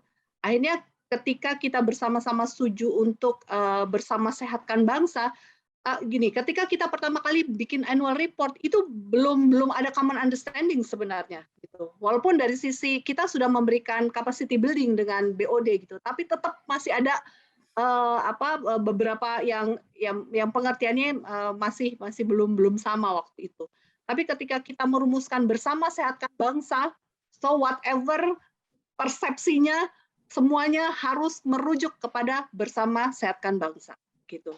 Jadi dari situ baru kelihatan kita akhirnya kita bersama-sama memikirkan dengan jalannya masing-masing ya, karena Kalbe itu kan ada 4 divisi besar gitu, jadi nggak mungkin sama nih masing-masing gitu. Nah, tetapi kita punya satu satu path yang sama gitu, yaitu kita menuju bersama sehatkan bangsa, dan itu bisa beriringan secara harmoni gitu. Itu yang dilakukan di Kalbe. Oke, terima kasih Bu Melina. Jadi mungkin kalau saya rangkum, ini berarti lebih menemukan value utamanya ya Bu ya. Ini kan jadi rambu-rambu arahnya ya. Kita mau kemana ya? Karena kalau tanpa value tadi kita akan cenderung melipir ke kiri ke kanan, ke kiri ke kanan. Semuanya gitu mau ya. sendiri-sendiri gitu. Semua mau sendiri-sendiri, dari sisi ini mau sendiri, ini mau sendiri gitu. Jadi harus ada ininya, ada tujuannya. Oke, terima kasih Bu Melina. Nah, mungkin pertanyaan saya berikutnya adalah kepada Bapak Bayu Aji dari PT Vale Indonesia ya. Jadi tadi kita sudah mendengar Pak tentang langkah pertama yang bisa dilakukan hingga bagaimana menemukan prinsip ya, menemukan jalan kita ke depan yang bersama-sama bisa menyeragamkan langkah kita. Nah, pertanyaan saya adalah bagaimana Pak Bayu dalam melihat sustainability report dan juga proses assurance untuk memastikan jalannya perusahaan itu berada dalam rambu-rambu prinsip perusahaan yang sudah ditetapkan tadi gitu kan. Seperti yang kita tahu, assurance dan sustainability reporting itu kan memperlihatkan performance kita ya. Nah, kira-kira bagaimana Pak? Dengan adanya evaluasi terus-menerus ini membuat kita jadi lebih jelas ya arahnya mau kemana. Silakan Pak Bayu, bisa di-share pengalaman dari Vale. Terima kasih. Oke, ya, makasih Mas Henry. Makasih nih semua nih, banyak guru-guru saya nih, Pak Danta, Bu Yuni ya, ada teman-teman juga, Mbak Merina, Mbak Enta ya. Jadi di kami memang kita ini continuous learning ya. Jadi culture-nya Vale ini adalah kita belajar bersama gitu ya. Dan ini nyambung dengan pada saat kita bikin sustainability report. Jadi dari awal kita memang masih banyak sekali yang perlu di-improve gitu ya. Tapi memang prosesnya adalah selalu setelah kita buat gitu ya, sudah selesai kita keluar itu reportnya, kita nih gunakan sesi post review meeting gitu ya. Jadi setelah kita buat, kita lihat kita dapat masukan dari banyak pihak, apa sih opportunity kita untuk improve ke depan. Nah, ini yang membuat berikutnya ya, proses kita berikutnya itu menjadi bisa lebih baik lagi daripada yang sebelumnya gitu. Karena kita dapat dari hasil proses kita mengenerate informasi dari sustainability tadi, akhirnya kita dapat mana-mana yang masih kurang. Nah, ini jadi bagian dari learning curve yang kita dapatkan. Dan di sisi yang lain, ternyata ketajaman itu memang ujungnya ini yang kita sedang mau improve juga gitu. Kita harus makin kencang mengenai kemana sih yang kita mau tuju gitu kan. Makanya saya sangat senang juga kalau di Vale ya, kita dari global maupun di Indonesia semua sudah sepakat bahwa kita ini mau mengarah ke perusahaan yang karbon netral di 2050. Nah, itu tujuan itu kan tentu harus dijabarkan ya, kemana nih, apa saja nih ya kan, dari sisi environment kita mesti gimana ya kan, dari sisi reforestasi kita seperti gimana ya kan, energi bagaimana pakainya. Jadi semua jadi runtutannya makin jelas. Ini juga memang hasil dari ya tadi pembelajaran yang kita sudah dapat. Karena sebenarnya kalau dilihat ya, banyak perusahaan pastinya sudah melakukan banyak hal baik. Karena sebenarnya inti sustainability itu simpelnya begitu gitu ya. Apa hal baik yang kita lakukan yang bisa membuat supaya generasi ke depan itu nanti menggunakan resources masih tetap bisa gitu kan. Jadi kita tidak menghilangkan balance tadi gitu. Nah, ini yang coba kita ambil ya kan, apa-apa yang sudah baik dari perusahaan tadi, dan ujungnya kira-kira nyambung nggak sama yang mau kita tuju gitu. Nah, ini yang kita sedang garap juga. Nah, mudah-mudahan nanti ke depan ini juga makin baik gitu ya arahnya semua pihak, karena saya agak mirip tadi yang sampaikan sama Mbak Melina. Di Vale juga sebenarnya belum ada bagian khusus sebenarnya yang ngurusin sustainability. Jadi masih terpecah-pecah ya. Environment ada, yang manage sosial ada, yang manage tata kelola ada. Jadi memang masih di banyak area, tapi ini memang tantangannya bagaimana kita benar-benar memastikan sinerginya jalan dengan baik gitu, menuju yang kita mau cari tadi. Itu sih mungkin sharing dari saya. Oke, terima kasih Pak Bayu Aji untuk jawabannya. Jadi memang kita sudah lihat ya bahwa arah itu penting, dan juga tadi ya kinerja untuk evaluasi itu penting sekali. Nah, sebagai informasi saya ingin menyampaikan bahwa Bapak Leo Mualim dari CIMB Niaga dan Bapak Prayoga dari MRT berhalangan hadir pagi ini, sehingga kita di sini akan berdiskusi dengan Pak Danta dari SR Asia, Bu Juniati dari Trisakti Sustainability Center, Pak Bayu Haji dari Vale Indonesia, Ibu Fainta Negoro dari Multi Bintang Indonesia, dan Ibu Melina Karamoy dari Kalbe Farma. Rekan-rekan kita ini juga semua expert, jadi jangan khawatir dan jangan sungkan untuk memberikan pertanyaan kepada para pembicara kita pada pagi ini. Sekarang saya akan melihat pertanyaan yang sudah masuk. Ada satu pertanyaan dari Bapak Saifullah dari Cikang Listirindo TBK. Pertanyaannya adalah bagaimana cara mengukur kemajuan SDGs dan berapa banyak indikator yang dikembangkan untuk target tujuan yang berkelanjutan.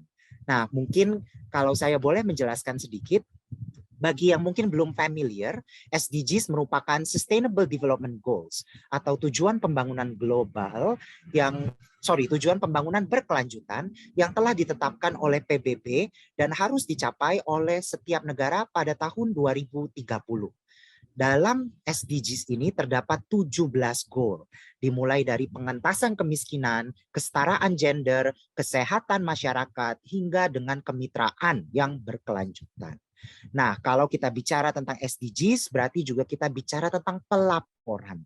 Bagaimana perusahaan bisa melaporkan tidak cuma sustainability performance-nya, tetapi juga performance ini dikaitkan dengan SDGs yang mana yang sesuai.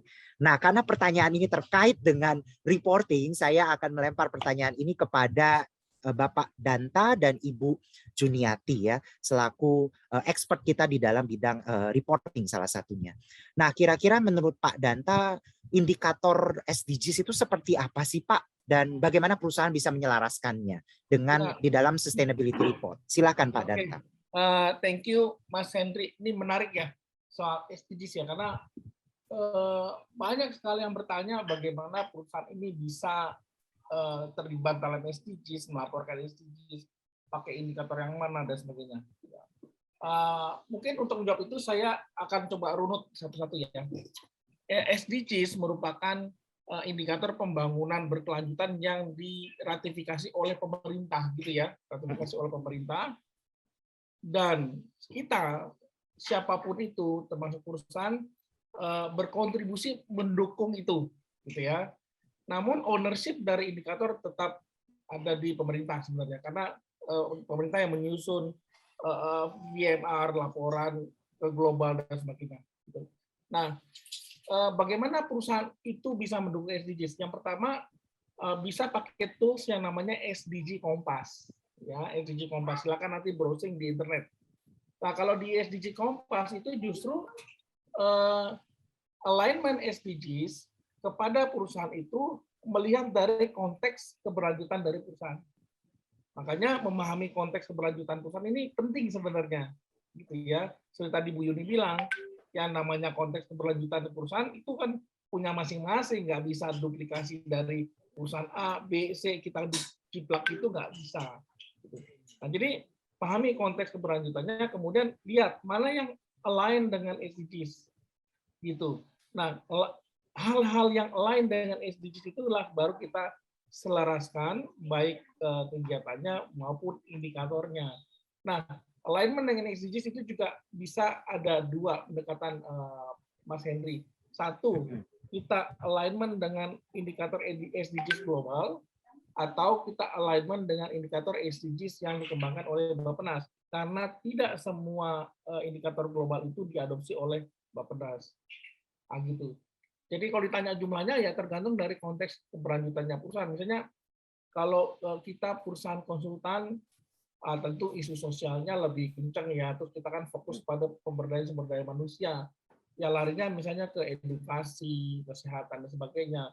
Lah konsultan kita kalau pakai dampak lingkungannya kan minim banget ya. Jadi kayaknya nanti terlalu banyak sumber daya keluarkan untuk urusan lingkungan gitu ya.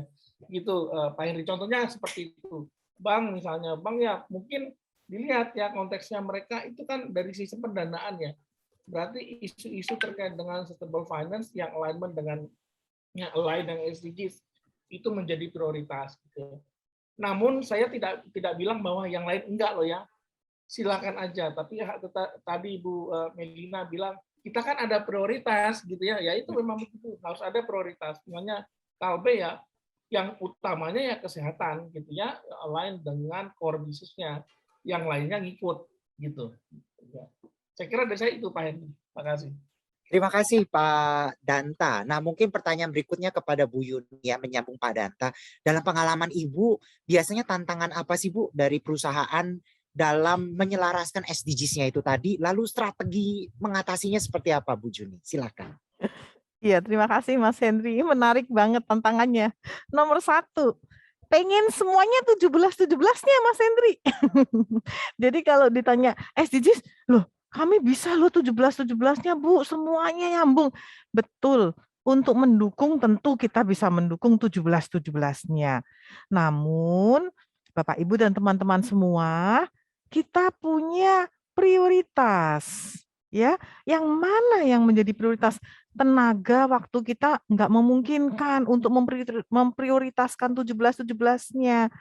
Jadi, 1, sesuaikan dengan strategi perusahaan.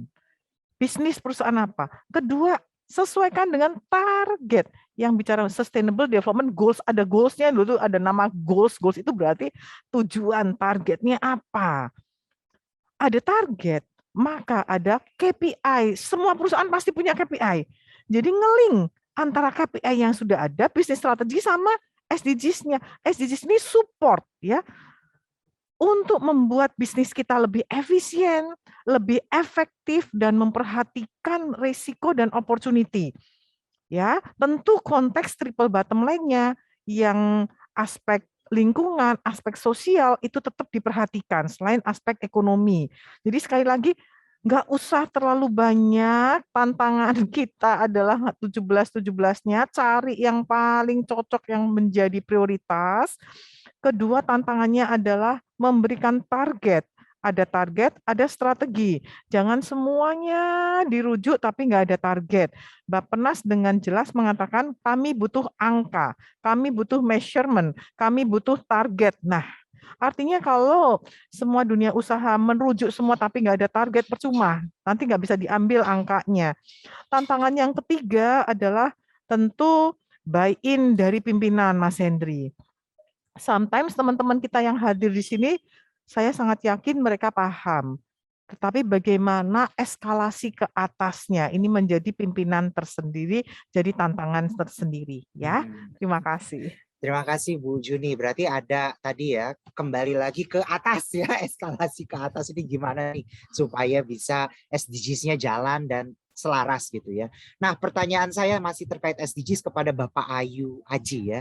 Kira-kira Pak Bayu gimana nih pengalaman Vale nih dalam melakukan integrasi SDGs-nya? Silahkan Pak Bayu. Ya, mungkin saya tambahkan sedikit. Tadi udah disampaikan ya sama Mas Danta dan Bu Yuni. Sebenarnya kan SDGs ini voluntary ya kalau dari perusahaan ya kan. Jadi harus dikaitkan dengan bisnis kita. Benar. Jadi setelah dari prioritas bisnis kita itu apa, kita harus sambungkan kontribusi kita ke SDGs seperti apa. Dan sebenarnya saya juga ingin encourage ya, ini yang dilakukan juga oleh Vale ya, kita berkontribusi menyampaikan informasi mengenai rencana aksi nasional ke Bappenas gitu ya, apa-apa yang dilakukan perusahaan. Karena nanti harapannya kalau perusahaan makin banyak kontribusi ke sana gitu ya, selama ini mungkin informasinya banyak kan yang dari pemerintah nih. Kalau kontribusi dari swasta ini belum banyak, itulah nanti jangan-jangan Indonesia mestinya gitu ya, sudah cukup bagus, ternyata dikuantifikasi hasilnya secara SDGs di internasional mungkin jadi belum bagus karena informasi dari pihak bisnis tadi belum ada. Nah ini harapannya saya juga mengajak teman-teman mungkin yang bisa berkontribusi gitu ya, kita kontribusikan karena saya yakin bisnis ini besar kontribusinya. Yang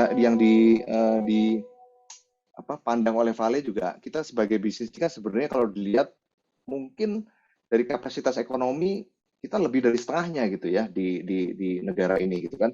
Sehingga kalau bisnis ini bergerak ke arah yang sama dengan pemerintah, mudah-mudahan bisa lebih baik lagi. Itu sih kalau dari kami tambahannya. Terima kasih. Oke, terima kasih Pak Bayu. Jadi ada mencoba perusahaan itu selaras juga dengan roadmap-nya pemerintah gitu ya Pak Bayu ya? Kira-kira ya? Oke. Sesuai kontribusi yang bisa dilakukan oleh perusahaan. Terhadap roadmap-nya pemerintah gitu ya Pak ya? Oke, terima kasih Pak Bayu. Nah, mungkin pertanyaan saya berikutnya kepada Bu Fainta ya, yang juga kalau kita buka di Multi Bintang Sustainability Report, kayaknya SDG-nya juga udah keluar gitu ya. Nah, pertanyaan saya ke Bu Fainta, gimana nih Bu, meredam ambisi mau semuanya 17 SDGs-nya dipilih semua terus ditaruh di dalam Sustainability Report. Itu gimana meredam ambisi ini gitu ya. Dalam hal positif ya Bu ya, kita meredam tadi kata Bu Yuni kan menentukan prioritas berarti kan. Nah itu gimana Bu melakukannya? Silakan Bu Fainta. Maaf Bu, masih di mute? Ya mungkin meredam kata lainnya adalah fokus sih kalau boleh positif ya. Fokus, mencoba fokus. Sebenarnya apa yang kita lakukan ketika menyusun pelaporan ataupun menjalankan inisiatifnya itu sendiri memang penting untuk tahu fokus kita tuh mau ngapain gitu. Apa yang penting untuk perusahaan kita dari sisi strategis maupun dari sisi ketika bilang strategis itu kan berarti ada strategis punya siapa gitu, internally dan externally tentunya ya. Sehingga kita tahu oke, inilah yang harus kita fokus. Nah, dari situ kemudian masih dikerucutin lagi karena walaupun misalnya ngomongin climate change gitu kan, itu banyak banget aspeknya gitu kan. Balik lagi ke company sendiri memang arahnya mau kemana. Sebagai ya kita nggak perlu menggali-gali apa ya yang harus disampaikan di SDGs ini apa ya. Jadi bukan SDGs-nya dibuka lalu di apa yang mau disampaikan, tapi lebih apa yang kita punya ini nyambung kemana.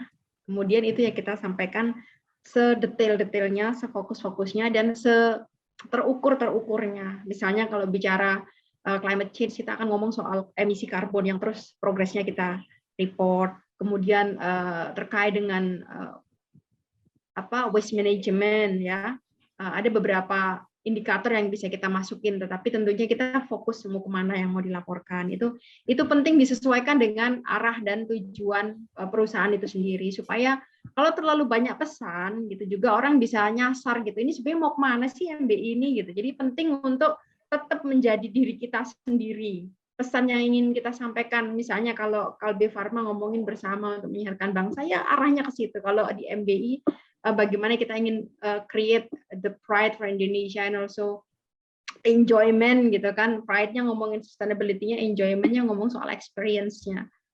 Ya arahnya ke situ gitu, nggak boleh pindah-pindah gitu. Dan ketika ngomongin Heineken ya memang ada pilarnya kan, kita bilang brewing a better world yang ngomongin social, environment and responsibility ya. Ngomongin social ada inclusive and diversity, ngomongin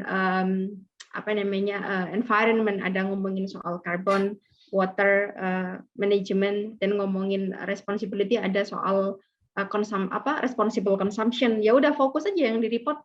Di SDGs kan juga ada ya responsible consumption-nya. Masukin aja ke situ. Gitu sih. Oke, terima kasih Bu Fainta. Kembali lagi kita ke kata kunci kita fokus. Oke. Sekarang kita lihat Q&A dari peserta. Nah, ini ada pertanyaan yang pas banget nih. Kalau kita bicara tentang fokus, berarti kan kita bicara tentang time horizon. Fokus ini mau berapa lama jangka waktunya? Nah, di sini ada pertanyaan dari Pak Arif, dari Buma. Terkait stakeholder management, sejauh mana efektivitasnya terhadap risk management dalam short term? Nah, tentu saja risk management ini juga akan berpengaruh ya terhadap fokus kita.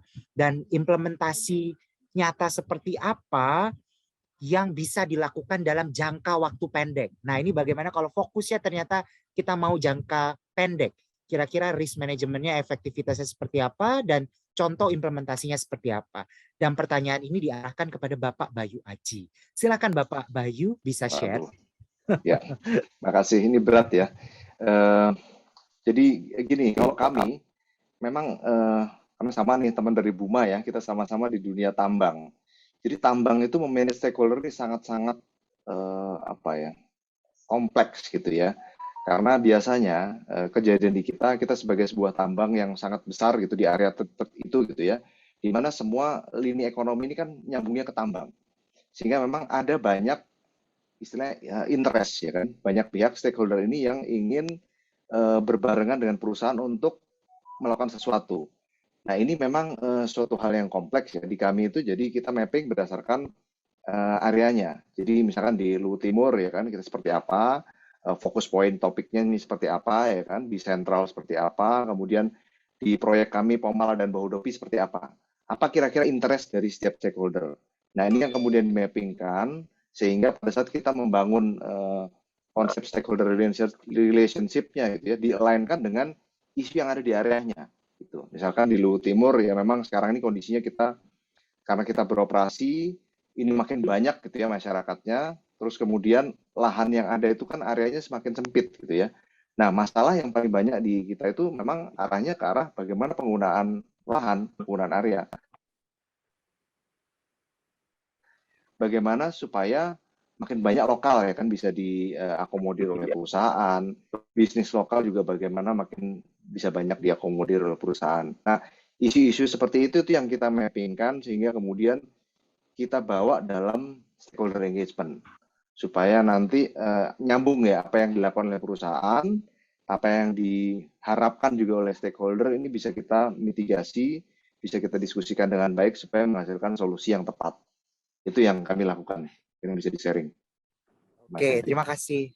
Terima kasih Pak Bayu. Berarti stakeholder engagement lagi ya, yang merupakan penting untuk tadi melakukan mitigasi dan manajemen risk ya, baik dalam jangka pendek maupun jangka panjang ya. Terima kasih Pak Bayu. Terima kasih Pak Ahmad juga untuk pertanyaannya. Mungkin ada satu pertanyaan lagi ini dari Ibu Sukma Pratiwi dari Trakindo. Nah, pertanyaan ini saya rasa pas untuk Ibu Melina karena terkait dengan integrasi sustainability ke dalam perusahaan dan pengaruhnya terhadap leaders. Pertanyaannya adalah, perlukah ada endorser seperti customer, tokoh-tokoh publik yang berpengaruh untuk terlibat supaya leaders perusahaan ini jadi aware dan mendapat insight sehingga mereka buy in untuk konsep sustainability ini. Silahkan Ibu Melina, saya persilahkan. Oke, terima kasih pertanyaannya. Jawabannya perlu. Memang tapi kita harus lihat dari siapa stakeholders kita.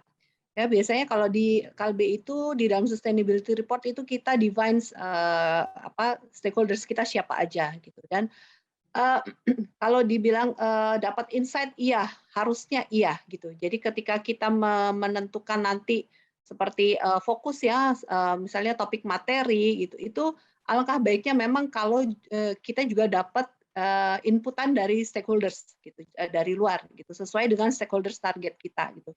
Untuk di KLB sendiri memang saat ini belum kita lakukan gitu karena tapi kita nanti akan melakukannya gitu untuk kita bisa juga dapat beberapa ya insight-insight yang dari luar untuk improvement dari KLB sendiri gitu. Jadi jawabannya perlu. Oke, terima kasih Bu Melina. Jadi perlu ya kita untuk tadi mengengage customer dan juga kalau bisa influencer juga ya, karena ini menaikkan isu berarti ya. Nah, pertanyaan berikutnya saya buka kepada audiens kita yang tampaknya ini kalem-kalem gitu pagi ini ya. Monggo, ini Jumat loh, sebentar lagi kita weekend, jadi ayo semangat bertanya, ini hari belajar kita gitu ya. Silakan bisa raise hand langsung dan nanti nyalakan audio bila ingin ada yang ditanyakan. Silakan, saya buka kesempatan audiens kita. Silakan.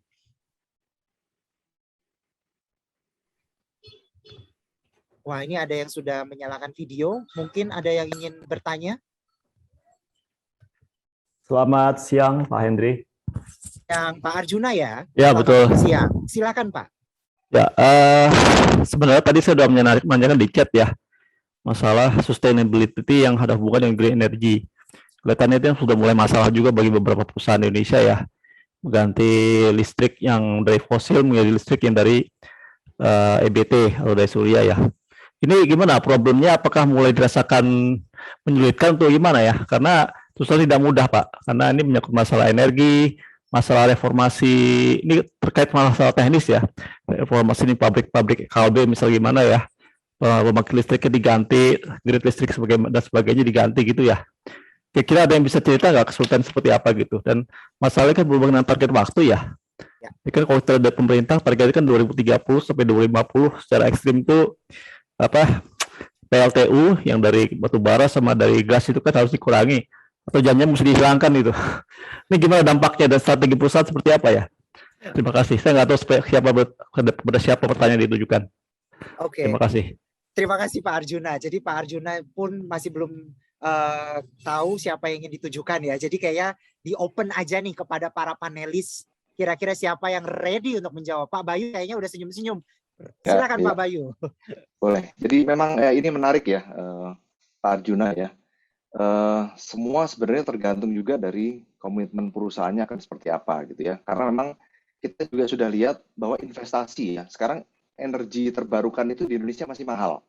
Contoh ya, kita coba lihat apa tuh yang wind ya, kincir angin itu. Dibanding cost per unit energinya dibandingkan dengan di Eropa, tentu jauh, di Indonesia masih mahal. Juga sama sebenarnya untuk PV ya, solar panel, itu juga sama. Nah, semua sekarang tergantung kembali kita maunya seperti apa. Kalau kami di Vale ya, ini pembelajaran besarnya perusahaan adalah di PLTA, Pak. Jadi kita lihat PLTA itu cost-nya pada saat kita bikin di awal itu mahal sekali. Tapi ternyata setelah kita coba lihat dalam jangka waktu 20-30 tahun, itu sangat-sangat murah. Jadi PLTA ini bisa membuat kita menjadi produsen nikel dengan cost terendah di Indonesia. Setelah dilihat, manajemen kita lihat, oh ini karena ternyata keputusan yang diambil oleh pendahulu kita gitu ya, zaman dulu itu ternyata sangat-sangat tepat. Dan ini harapannya juga direplikasi ke tempat yang lain. Nah, kemarin kita baru-baru ini di Juni kemarin kita menandatangani kesepakatan ya dengan partner dari Cina bahwa kita akan membangun pabrik menggunakan LNG, menggunakan gas ya kan. Sebelumnya tentu saja semua smelter itu kan sekarang masih pakai batu bara nih ya kan, karena memang costnya lebih murah. Tapi kita nggak mau, jangan. Coba kita lihat dulu. Memang yang terjadi Pak, itu costnya naiknya cukup besar dengan LNG ya, karena unitnya tuh beda dengan kita gunakan coal. Tapi ini penting ya kan, karena ke depan kalau kita tetap gunakan coal, ya kita tidak ada dong kontribusinya bagaimana caranya mengurangi. Walaupun tentu saja LNG nggak zero ya emisinya, tentu masih ada, tapi jauh di bawah si coal ini. Nah, mungkin dengan langkah-langkah seperti ini yang bisa kita lakukan ya kan, supaya ke depan ada potensi kita untuk gradually mengarah ke energi yang lebih environmentally friendly. Kita juga sudah studi mengenai PV gitu ya. Memang ada beberapa kendala, tapi itu sangat-sangat memungkinkan. Biayanya di awalnya pasti mahal, tapi kalau dihitung secara long term, kita sudah coba kuantifikasinya long term itu sangat-sangat visible ya. Kita harus ukur 20-30 tahun, jangan hanya lihat 5 tahun sekarang gitu. Itu pengalaman kami di Vale. Terima kasih Mas Hendri. Terima kasih Pak Bayu. Mungkin kita boleh tanya ke perusahaan lain yang mungkin punya pengalaman nih di link dengan orientasi kita menuju EBT. Mungkin ada panelis dari perusahaan yang ingin sharing pengalamannya? Ya, boleh. Boleh. Okay. Kalau di MBI memang yang pertama saya yakin Vale kenapa milih PLTA itu karena ada potensi ya, memang ada potensi sehingga memungkinkan ke sana gitu. Yang harus dilihat dari sisi company sendiri adalah nanya ya, why? Kenapa kok saya harus ke renewable energy gitu. Nah, kalau untuk kasusnya kami di MBI yang kebetulan adalah bagian dari Heineken Company yang declare bahwa di 2030 kami akan net zero carbon di all production sites dan 2040 di overall value chain. Jadi itu sebuah target yang tidak bisa ditawar gitu. Artinya harus cari cara. Nah, ketika sudah nemu reasonnya memang harus kemudian caranya itu juga satu persatu dilihat dari yang paling visible. Untuk kami kebetulan brewery itu memang ada proses yang menggunakan energi thermal, energi panas. Jadi yang pertama yang paling visible saat itu adalah biomasa. Jadi pertama kita coba adalah biomasa. Kalau bicara soal apakah itu mahal atau tidak, balik lagi saya setuju dengan Pak Bayu Aji, melihatnya dari sisi long term, harus seperti itu. Long termnya seperti apa. Dan kemudian satu lagi, tidak perlu berkecil hati, saat ini tuh banyak sekali investor yang kita nggak perlu invest di awal. Yang penting investor ini rela untuk, oke, saya akan bangunkan biomasnya, tapi nanti kita kontrak ya, 20 tahun kamu harus beli. energi termalnya, bukan beli energi termal, how to say it, menggunakan jasa dari panasnya itu ke kami gitu. Nah demikian juga setelah thermal udah dua pabrik ini, yang satu udah selesai, satunya sedang ongoing, lanjut ke PV. Kalau ngomongin PV 5 tahun yang lalu, aduh pusing Pak, mulai dari capacity charge yang sangat mahal, kemudian ada ekses energi yang tidak bisa disalurkan. Sekarang capacity charge sudah diturunkan oleh pemerintah, nilainya cuma 5 kalinya, pengalinya cuma 5. Terus ekses energi juga sudah ada aturan terbaru baru keluar bulan lalu, bahwa ekses energi akan dibeli oleh oleh pemerintah dalam hal ini melalui PLN. Nah, solar PV pun sama, banyak sekali investor yang rela untuk oke, saya akan invest untuk bangunin di atap kamu, tapi 10 tahun, 20 tahun nanti. Nah, dari sisi situ finance tentunya kita invite possibility untuk dapat cost yang make sense gitu ya. Masuk akal nggak sih kalau kita pakai invest ke situ gitu. Di situ kemudian kita memutuskan oke, solar PV. Nah, apakah bisa kemudian jadi 100%? Belum, masih banyak struggle ke depannya. Contohnya yang sekarang sedang sama-sama di-fight oleh beberapa teman-teman perusahaan lain adalah untuk punya green tarif dan power wheeling. Gimana caranya kalau misalnya PLTA-nya di Sungai Cisadane, pabrik saya di agak jauh dari Cisadane, gimana supaya mengalirkan ke situ? Oh, harus ada toll fee melewati national grid misalnya. Nah, itu step by step, tapi saya melihat ada ya secercah cahaya lah, harapannya banyak lah, dan saya rasa hal yang tidak terhindarkan untuk menuju energi yang ramah lingkungan dan lebih hijau, karena juga untuk keberlangsungan hidup manusia itu sendiri sih. Terima kasih Bu Fainta dan Pak Bayu. Apakah Pak Arjuna jawabannya sudah pertanyaan sudah terjawab? Ya, terima kasih sudah cukup terjawab. Cuma satu hal tadi ini disebutkan Bu Fainta itu masalah soal kelebihan akses dari energi yang dihasilkan dari PLT EBT itu ya. Mungkin jadi masalah tuh bagaimana cara menjual ke pihak luar supaya tidak merugikan. Karena kan isu yang kita dengar beberapa hari terakhir ini kan masalahnya kalau PLN dipaksa menerima impor listrik dari PLTS itu kan ada isu masalah kerugian. Jadi emang dari pihak perusahaan yang menghasilkan PLTS dan sebagainya itu harus mulai banyak komunikasi dengan PLN ya sebagai single buyer. Bagaimana cara mereka supaya bisa menjual listrik dari PLTS murah-murahnya? Mungkin caranya ya mereka gunakan dulu internal dulu ke dalam supaya proses di dalam pabrik lebih makin efisien, baru mereka jual keluar. Mungkin harus tahu seperti itu Pak Henry. Oke. Terima kasih Pak Arjuna. Terima kasih Pak Arjuna. Ini isu yang menarik sekali. Tentu ini bisa kita diskusikan di kesempatan lain ya. Ini memang isu karbon, energi. Ini merupakan isu yang sekarang sedang hangat dan saya rasa kita membutuhkan satu sesi khusus gitu ya untuk membahas ini. Nah, mengingat waktu sudah mendekati pukul 11, saya ingin mengundang rekan-rekan pembicara untuk memberikan closing statement sebanyak 1 kalimat saja. Nah, gitu ya, kalau perusahaan diminta fokus, kita pun harus fokus sekarang. Pesan kita apa nih? 1 kalimat saja. Oke, saya akan mulai dulu nih dari Pak Danta. Silakan Pak Danta. Senyum dia. 1 kalimat Pak. Ya, Mas Henry paham aja, saya belum siap. Oke, 1 kalimat ya, tapi mungkin beberapa poin ya. Gitu ya. Jadi pahami konteks keberlanjutan. Koma, saya pakai koma nih, soalnya semuanya boleh 1 kalimat. Oke. Kemudian kembangkan tata kelola dan strategi, koma lagi nih ya. Karena kan boleh 1 kalimat, oke. Dan make progress. Ya, make progress itu sih. Jadi bertahap, bukan berarti harus this is not a one stop journey ya, tapi ini adalah perjalanan yang cukup panjang dan bertahap. Jadi ya itu ya, pahami konteks keberlanjutan, kembangkan tata kelola dan strategi, and make progress. Biasanya itu Pak Henry.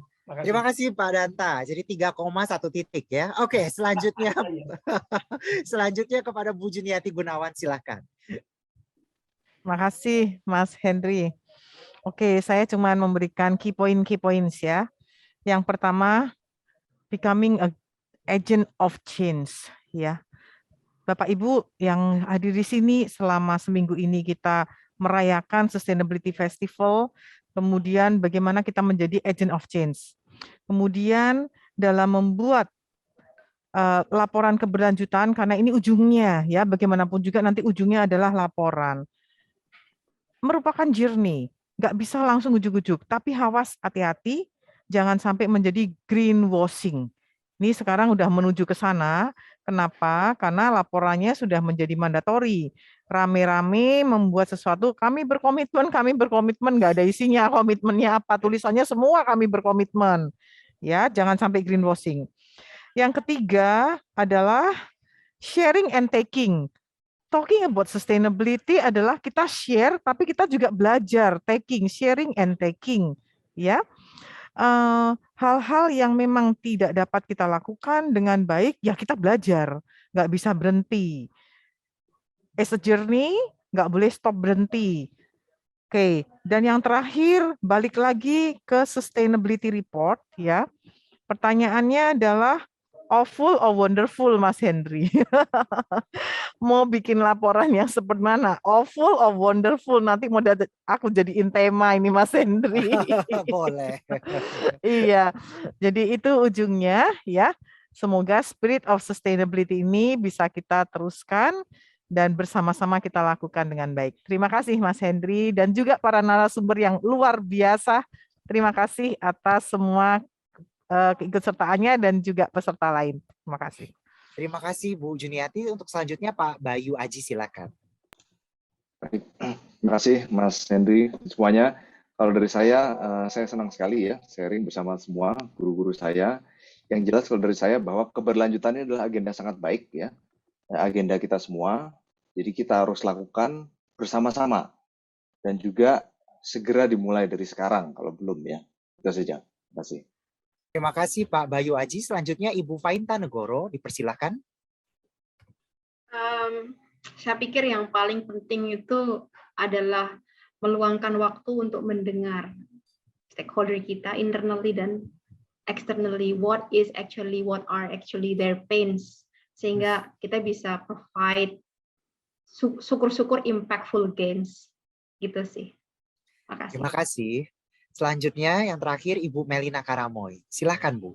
Ya, kalau dari saya sih lebih ke komitmen dan execution ya, seperti kata Bu Juni tadi, komitmen banyak gitu ya, tapi eksekusinya nggak ada gitu. Jadi kalau buat saya itu ketika kita sudah punya komitmen, kita harus segera harus ada tindakan nyatanya lah, harus ada eksekusinya yang punya dampak positif bagi planet kita. Terima kasih. Oke, terima kasih. Saya ucapkan kepada seluruh pembicara kita pada pagi ini.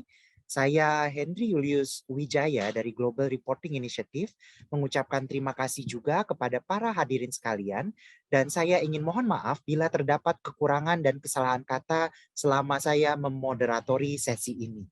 Demikianlah saya dengan resmi menutup sesi ini dan menyerahkan moderator kepada Bapak Andian dari Trisakti Sustainability Center yang akan mengundang kita semua untuk foto bersama, pengumuman kuis sekaligus penutupan. Terima kasih. Iya, terima kasih Mas Henry. Sesinya bagus sekali. Ada satu kalimat yang benar-benar terngiang-ngiang dari Ibu Juni, NATO, not action, talk only. Semoga kita semua yang di sini tidak NATO, tetapi benar-benar merealisasikan upaya-upaya terkait sustainability. Nah, sesi selanjutnya sekarang kita foto dulu bersama untuk meng-capture atau mengabadikan momen Sustainability Festival 2021. Mohon panitia dipandu untuk sesi fotonya. Ya, silakan Bapak Ibu, kita mulai sesi fotonya.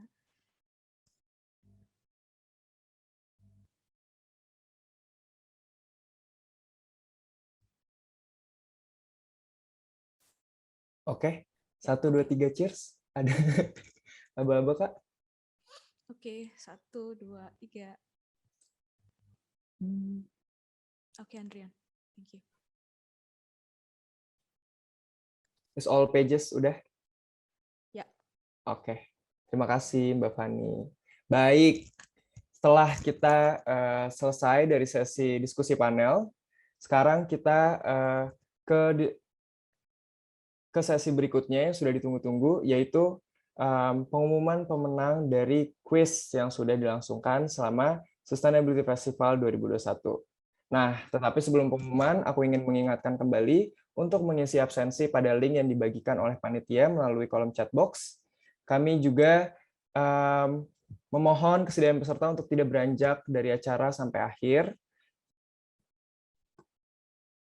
karena setelah ini akan ada pengumuman pertanyaan terbaik dan juga pengumuman narasumber dengan jumlah peserta dan penanya terbanyak di penghujung acara. Oke, langsung aja tanpa berlama-lama lagi.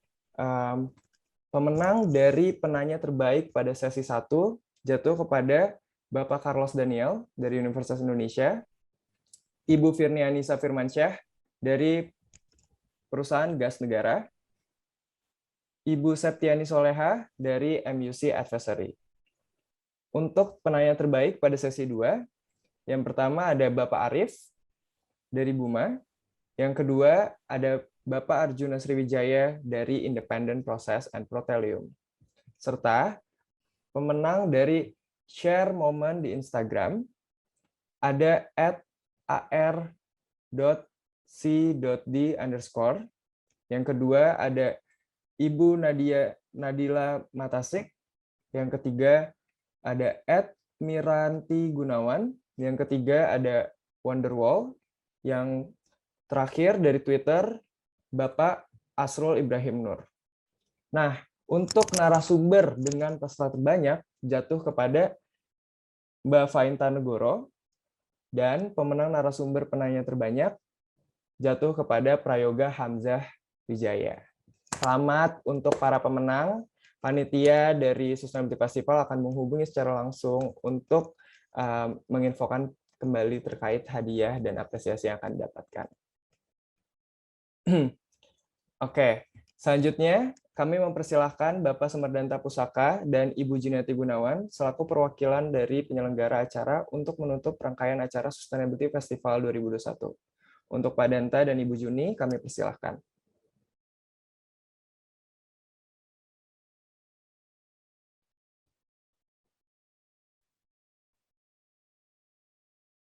Baik, saya duluan kalau gitu. Ya, terima kasih banyak ya Bapak Ibu semuanya, terutama narasumber dan juga Ibu Vivi yang pembuka, Pak Mas Hendri yang penutup ya acara ini luar biasa. Memang dari kami mempersiapkannya juga luar biasa, tidak mudah menghubungi para narasumber dan mempersiapkan 1 minggu acara ini. Mohon maaf apabila ada yang kurang-kurang, mohon dimaafkan. Spirit kami tetap sama, yaitu berbagi, sharing, and juga taking, belajar dari Bapak Ibu semuanya. Dan jangan lupa kami akan mencoba membuat acara ini setiap tahun, Sustainability Festival. Sampai berjumpa lagi di Sustainability Festival 2022. Terima kasih. Bye-bye. Terima kasih, Bu. Silakan, Bapak Danta. Ya. Oke, dari saya simple aja. Ini mudah-mudahan menjadi acara tahunan dari kami, gitu ya, supaya kita memberikan semacam spirit, dorongan, menularkan spirit atau dorongan kepada para teman-teman kita di perusahaan maupun organisasi lainnya untuk terus menjalankan sustainability, karena ini merupakan seperti tadi saya bilang ya, ini progres ya, bukan cuma sekali langkah saja. Ya, tapi kita harus lakukan secara terus-menerus. Saya kira itu saja. Semoga kita semua tetap menjalin silaturahmi, terus berkomunikasi terkait dengan isu-isu sustainability. Terima kasih Bapak Ibu, terima kasih semua untuk narasumber, terima kasih, selamat siang, sehat-sehat selalu. Terima kasih kalimat penutupnya Bapak Danta dan Ibu Juni. Kami dari seluruh tim penyelenggara Sustainability Festival mengucapkan terima kasih kepada narasumber di hari pertama sampai hari terakhir. Terima kasih kepada panelis Mas Henry Julius, terima kasih kepada Kak Fainta Negoro, Pak Prayoga Hamzah, Pak Bayu Aji, dan Ibu Melina Karamoy. Terima kasih kepada Bapak Semerdanta dan Ibu Juniati Gunawan. Terima kasih kepada sponsor Clearing Penjaminan Efek Indonesia, KPEI, Public Relation Partner, Puru-Piru PR, dan Media Partner Majalah CSR ID, yang telah mendukung terselenggaranya acara, serta terima kasih kepada seluruh hadirin yang mengikuti acara dengan baik. Kami mohon maaf apabila selama penghelatan acara terdapat salah ucap yang kurang berkenan.